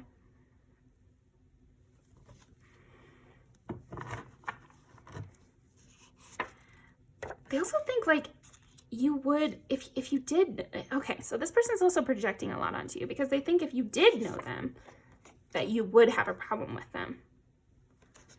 And because they would love to just, here's the reason they're not coming into your life. That's what I was wondering. I was like, why wouldn't they just reach out to you? If they're so sure that they have something for you, they have advice, or they want to bring you into their team, why is it so clear that they're not going to reach out to you? Here's why. They think if you knew them, you wouldn't like them. And if you knew them, if you got this offer from them, that you would decline it, and that would piss them off even more. So they're not going to give you the chance to decline it. They're just going to imagine you have. They might be right about that. Yeah, because they think that even if they brought these concerns or criticisms to you, you wouldn't do anything about it. You wouldn't change anything, because you kind of have this whole vibe of, I'm going to do what I want to do. And they don't like that. So I'll link these down below. I think just don't worry about it. For this pile, I was like, if they're only going to do this behind the scenes, they're just driving themselves insane. Yeah, they're kind of losing their mind over this. They're losing their mind because you're getting what they want without having to do the work, or because they don't think you deserve it because of something that they think is wrong about you. So anyways, next. Thank you, pile 3. I'll see you next time. Oh, I gotta add for pile 3. Thank you, next. Because, yeah, it's like next. Whatever. Okay, pile number 4.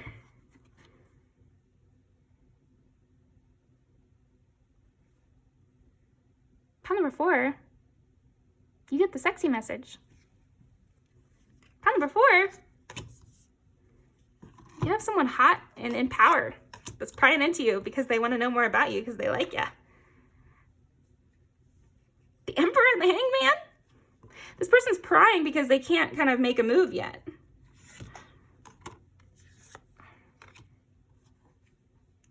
They're just prying and looking into you, and they want to know more about you because they like you. They're passionate for you. They got a crush. They're interested in you. And if this is not romantic, they're just interested in you. They like you. They think you're cool. So every time your name comes up, they try to extend that conversation and extend what more they can learn about you. They think you're really strong. They think you're really amazing, and you've done so much. And every time they learn something new about you, it's like super interesting, and it makes them like you even more, and it fills their mind up. Like their head is just full of you. That's cute. Yeah, this person definitely has romantic feelings for you. It's kind of like giving secret admirer here. So you've got a secret admirer, pile number 4. Why are they prying into pile number 4? What are they prying in?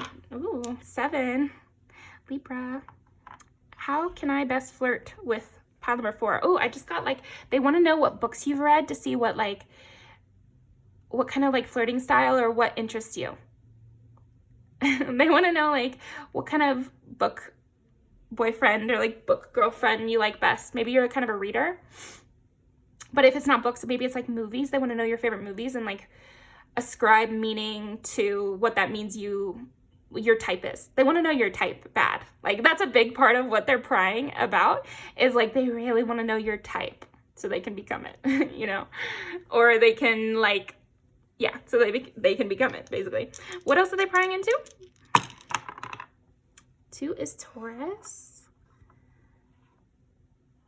They want to know like, what's like a good gift they could get you, or like what's your favorite flowers they could send you a bouquet, or what your favorite scent is so they could wear that perfume or cologne. What's your type is heavy. Like I feel like that's the biggest reason this person is prying into you. They want to know what your type is. And then 6 is Virgo. So Libra, Taurus, and Virgo.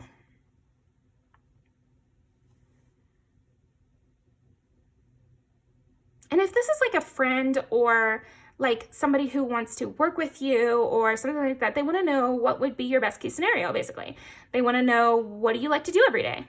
Are you more of a couch potato or do you like to travel? Like, what would we do together?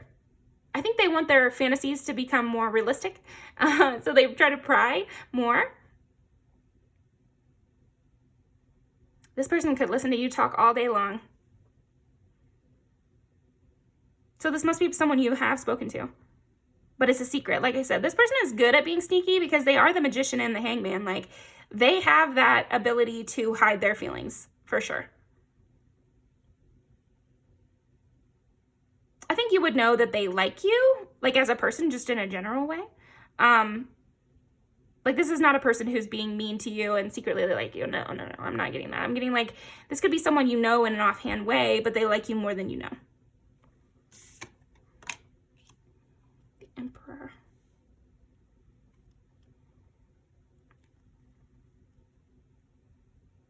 Okay, so this person's prying into you about, like, I think for some of you it will be like sexual,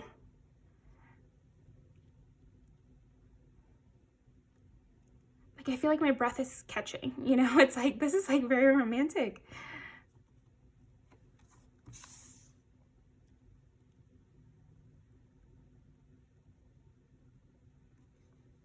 I'm like a little bit stunned silent here.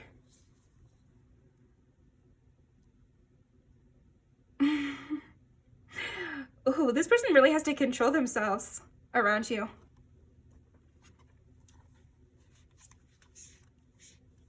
My face is getting hot a little bit here.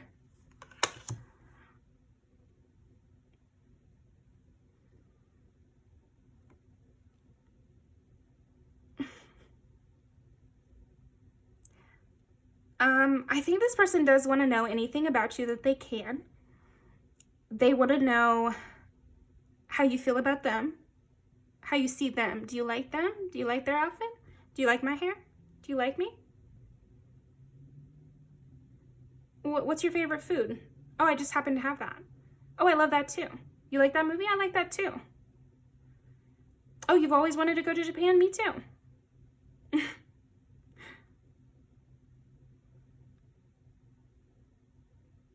This person's doing a lot of planning and scheming and fantasizing behind the scenes, but then they're showing you very little. They're on a pause. So this might even be a person that's like on a break with you or on a pause with you, or like hasn't replied back, or is there something about like a forced pause? Maybe they have a lot going on, because like I do see that this person has a lot of power or has a lot of influence or has a lot of stuff on their plate. And I just bit my tongue. So I feel like also they have a lot of people prying into them. They have a lot of people that want to know their every move. This is reminding me of, maybe this is the person in pile 2. Only go back if that resonated, because it's not like super pleasant reading or anything. But it could be, so for people who decided to watch both. But if you didn't, it's no big deal. But I'm just saying, like, this is a person who people notice when this person gives extra attention to someone. And so they kind of have to be careful, even though they really don't want to be. They don't want to be careful. They want to just pursue you and get to know you and invite you places, but they can't.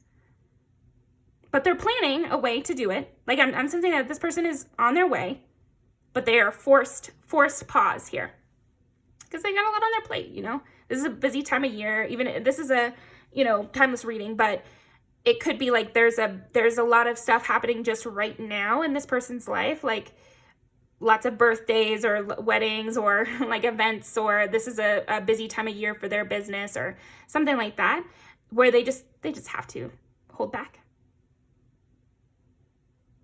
But they haven't stopped prying into you. They haven't stopped looking into you. They haven't stopped asking questions about you to everyone they can, in any kind of subtle way they can. Again, this person is tactful. Yeah, this person is definitely tactful. And so you might not figure that out. You know, you might not. I'm sensing it's not going to be easy to know that this person has interest in you.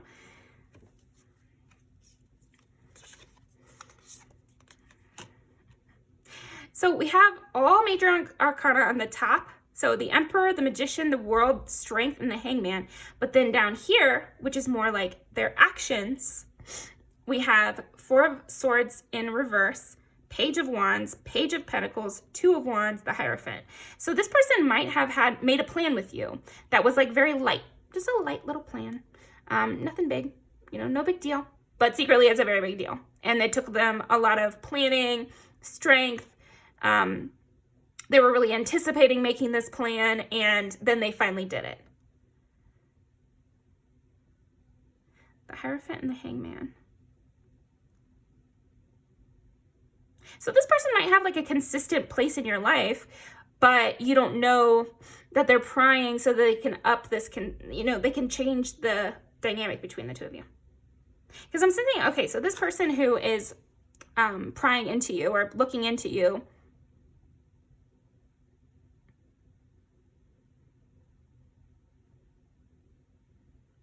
plying people for information, again, very secretly. This is the most like tactful, charming person. Like this person has a lot of sway with everyone around them. They hang on this person's every word. So that puts them in a kind of difficult position in some ways because they have to kind of lie and, dance around the truth. Otherwise, people would know, that you are on this person's to-do list, basically. And they don't really want that.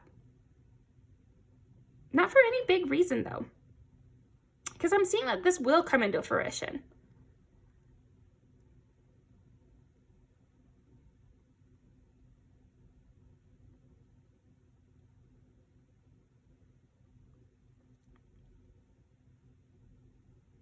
The Hierophant and the Hangman.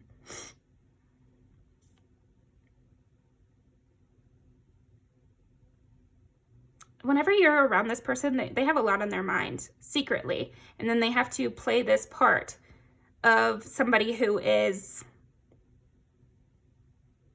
like a teacher or somebody in a position of authority. So I guess this could be like a boss who has a crush on you.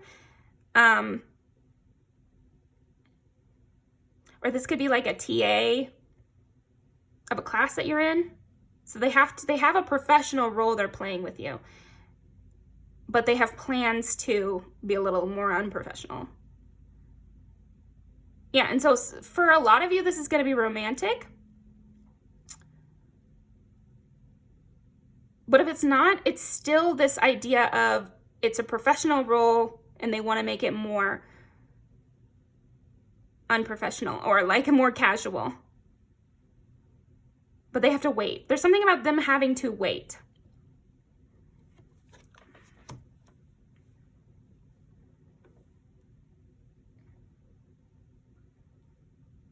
And they also have to like downplay their interest to you and to other people. But they feel like so giddy. I feel like you give this person butterflies. Every time your name is brought up, they get butterflies and they try to like subtly steer the conversation towards you. So this person has already pried a lot in a very subtle way. So nobody has noticed yet that they've been prying about you. Nobody has noticed yet. And this gives them butterflies and they get all excited and just really excited to see you, excited to talk about you, excited to hear something new about you. And so there are things they know about you that allow them to direct the conversation towards you without them being the ones to bring you up. So they'll start talking about, say you're really into beekeeping. They'll start bringing up beekeeping to people knowing that those people are going to bring you up. So just stuff like that. Yes, like I said, this is a timeless reading, so maybe you're not watching this during Christmas, but if Christmas is coming up or your birthday or something, they've been plotting and planning and asking around and trying to get you the perfect gift. And so when they bring you this gift, they're going to be really cool and casual about it, but just know, a lot of thought went into it.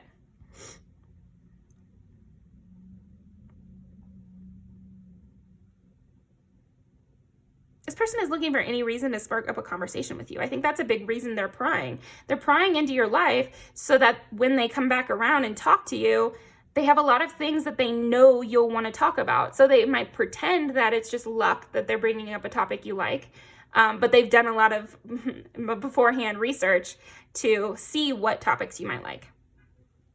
Or just like thought about it a lot also. Because this person has a good intuition and like good empathy and leadership skills. So they also read people really well. So I think also with your pile 4, they're prying into you energetically a little bit. I don't know if they would call it that, but this person, like I said, they know how to read people, so they're trying to read you. They're trying to figure out more ways to get in your presence, more ways to be around you. They're prying about your activities, your interests, your friends, the people you like, and trying to like draw conclusions based on that. Like they might like look at all your friends' Instagrams and be like, what's the common factor here? What does that mean that pile 4 likes in a person? How can I be more interesting to pile 4? This is sweet because they just genuinely, I think they're prying just to make it so they can be more charming to you, you know? And also they're prying because they can't do a lot in person right now. Like I said, there's some sort of hiatus on this connection. Like a hiatus that will end, but you're on the brain even when they're doing other stuff or talking to other people. And when they have conversations with other people, it's like they still are, they're trying to come up with things that they could tell you about this conversation. It's like they do stuff so that they can tell you about it. King of Cups. This person keeps a really calm head, like you won't even know. But here's another person who's like trying to do something that you do, but it's in a much better way. Like this person is trying to find out what your hobbies are so they can pick up that hobby and then you guys can have something in common basically. And then you guys could do that at the same time and they just feel connected to you when they do that. It's like they figured out what your morning coffee was and now they order that every time. And every time they drink it, they think of you. And they're like, oh, I wonder if we're drinking it at the same time. It's like, it's sweet. It's very sweet. Because we got this guy here, King of Cups, and then up here is like the girl doing the same thing. And it's like, she's on his mind there, or he's on her mind. I can also see this being like, so take away the romance angle. This also gives me the vibe of like somebody sucking up to a mentor kind of thing, or like a sibling relationship where you just cut, or like a friendship where you're like really obsessed with the person and you just want to be just like them, you know, like in a positive way of like, I just love hanging out with you. It's just like, that's the best, you know, like I want to be just like them. And this person is very respectable in their own right. So it's nice that they look up to you. That's a compliment. And this person wants to give you compliments. This person is prying to see what, and then, okay, so, you know, project it onto your situation. Because for some of you, it'll be romantic and some of you it's not. But when I say something romantic, you know, don't click off. It's just, that won't be applicable to you. But anyway, for some of you, they want to find out what turns you on, what interests you, you know, like what, again, like what kind of flirting do you like, or what could they do that's like subtle that you wouldn't know they did on purpose, but they would know they did it on purpose to turn you on. And like, they want to flip the script so you're actually obsessed with them. That would be their ideal situation.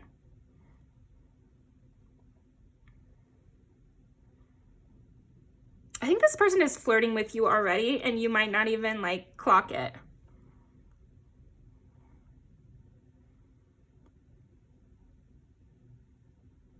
Trying to engage like more, like stand closer to you, like brush your arm when you guys walk past each other, like that sort of thing. Like trying to engage more with touch, but it's like deniable, plausible deniability here. They might be prying also into your schedule. Maybe they could show up at the coffee shop at the same time you like to, or go to the laundromat like when you like to, or you know, they want your breaks to line up so that you guys can hang out. Or when are you going on vacation? I'll go on vacation at that same time.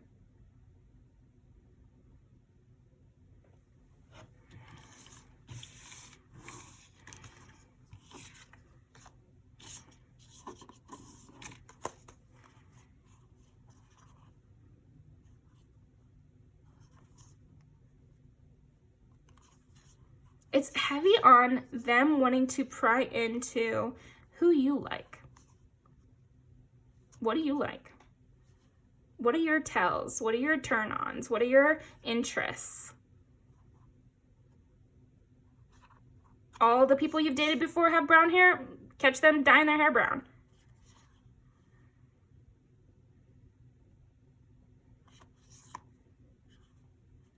You like the bad boy? Oh, they're gonna start riding a motorcycle.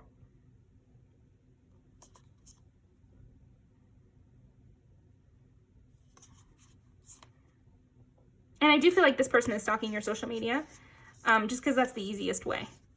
Like, and that's how they kind of phrase it. It's just like, you know, not ideal. I'd rather just see you in person. I'd rather just talk to you in person, but it's the easiest way. It's kind of funny. This person feels very intensely around you, and they worry that they're blushing. They're prying into you to see if you notice as well.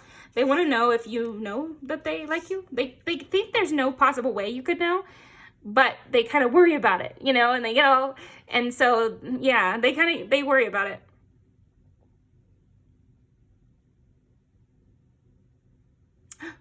it. Okay.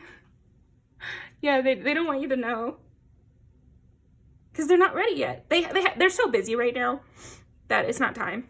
Like, that's their opinion. Like, they want to give you more of their time, but they just can't right now. And again, they are watched very heavily, either because of their job or why are they being watched so much? There's lots of competition in their workplace, or they have a high position where people try to take them off their spot, or there's lots of parties or things that they have to do. People try to, oh, interesting. Yeah, there's something about this person's life that is very competitive, or this person's spot or this person's authority is often questioned. And so if they just came out and said that they liked you, then you're kind of at risk because everybody's going to start hounding you.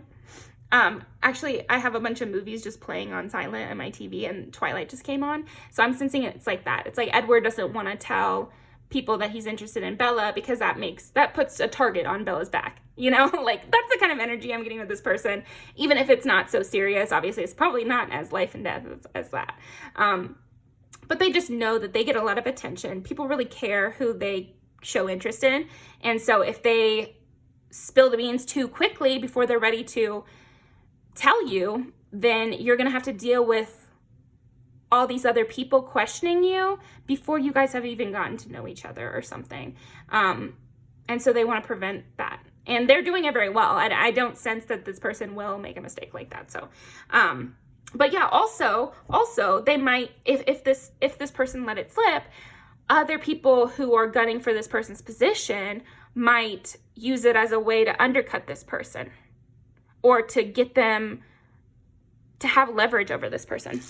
Even if it's just interpersonal, maybe this person has a large friend group. And so when somebody knows that this person is interested in somebody, they can kind of razz this person. And so have something over their head a little bit. Who's this person prying into? Pile number 4. Peter Pan. That's funny. Never grow up. They just think you are so shiny and interesting and beautiful. And they like what you spend your time doing. They think you're very creative. They think you're fun. They think you're loving. They're prying into what you would want to do with them. I think they've already done a lot of prying with this pile. It's like they're prying into you consistently until they can make their move. Dragon. They've also seen you in a lot of different situations, maybe when you had to stand up for yourself or when you were being creative or something like that. What else? They think you guys are a great match. You guys are a perfect match. Wendy and Peter Pan kind of vibes here. Minnie and Mickey Mouse.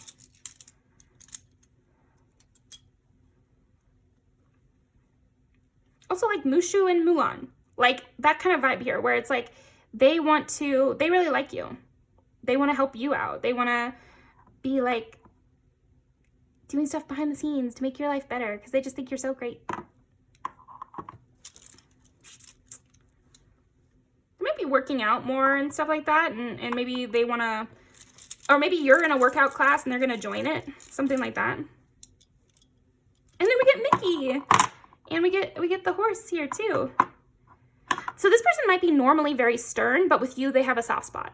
They have a soft spot for you. That's a bit heavy on this because I'm sensing like you being Rapunzel in this and them being the horse. It's like for everyone else, they're, very, in their hierophant of like giving orders, taking the leadership role. But for you, they're a big softie for you.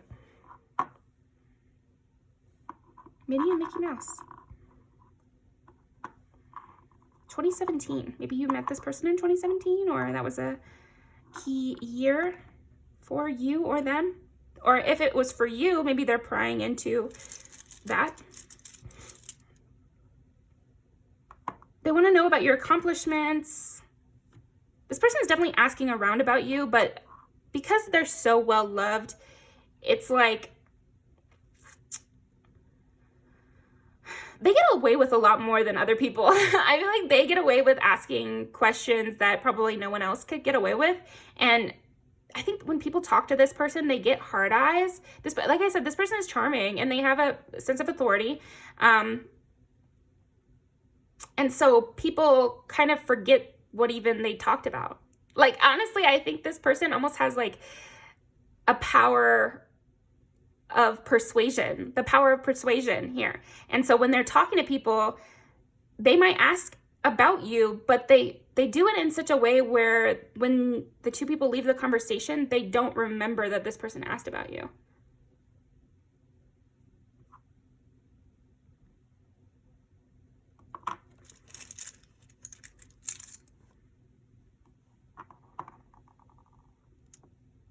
Tinkerbell. So it's Tinkerbell and Peter Pan. So this goes towards the idea, because now we have several situations where it's not just romantic. So even if it is romantic, I think this person also wants to be your friend and they look up to you and they see you as somebody really cool that they want in their lives, basically. But again, they have to do a lot of plotting beforehand because of their position. Even if it's their position in a friend group. I've met people like this where their friend group is kind of intense, and so they have to make sure they're sure about someone and also set things up in a way to make you fit in seamlessly to their friend group. Or else if they just crash you in, it's going to be really difficult for you. So they want to make sure you have an easier time. Also could be a workplace situation where they have like a work crush on you, where they think you're so amazing and so talented that they want you on their A team, but they have to do a lot of work behind the scenes before they just go ahead and crash in and ask, because that would be irresponsible. And this person's not irresponsible. They might have like a youthful, fun energy to them, but they're very responsible. And they see you as extremely powerful. But maybe they have more knowledge about a certain something.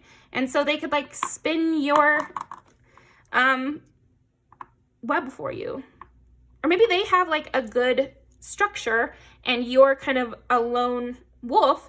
And so they think, well, I could fold them into my structure and that would maybe help them. So they're prying into what you would like or what would interest you, so that they could make this deal pretty sweet for you. So very cute. Where dreams come true. They want to know what your dreams are so they can make them come true. But I think also they just like you. They like to learn about you. They're very like just interested by you. Like that's a big thing, is they're very interested by you. Learning about you is a good day. They have a sweet spot for you, whereas like mostly they have to be harsh. But I think that's one of the big reasons they like you, pal, for is that you have your life taken care of. Like I said, you're kind of like that lone wolf, powerful Elsa type that doesn't feel they need anything, or is kind of the caretaker of others even. And so they can like, I think that's another reason they like you, is that they can put that down a little bit. They don't have to be in charge all the time or something like that. What else? Why are they prying into this person? I think you are amazing. I'm lost without you. But right now, they're kind of emotionally unavailable because they're so busy. I wish you wouldn't push me away. They worry that you're too much of a lone wolf. Okay. Believe in science and facts. Yeah, they definitely look upon you very highly, no matter who this person is. So let's go ahead and pull some music videos.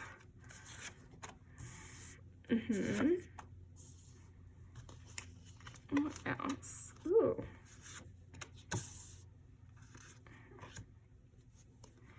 This person I'm just looking into.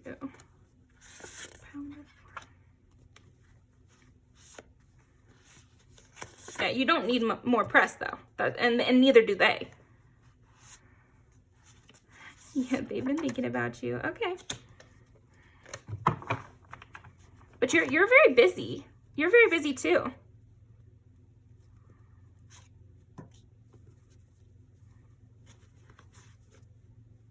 I think that's enough. Anything else?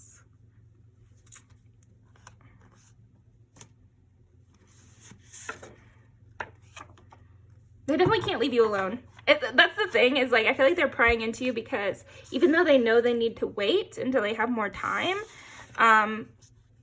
they just can't leave you alone. They really like thinking about you. They're interested by you. They want to know what's more about you. Every time they learn about you, it's better. They think you guys would go really well together. They really respect you. And they don't want to mess this up, but they kind of can't help themselves a little bit, like going a little overboard with it. So yeah, that is what I've got for you, pile number 4. Thank you very much, and I will see you next time.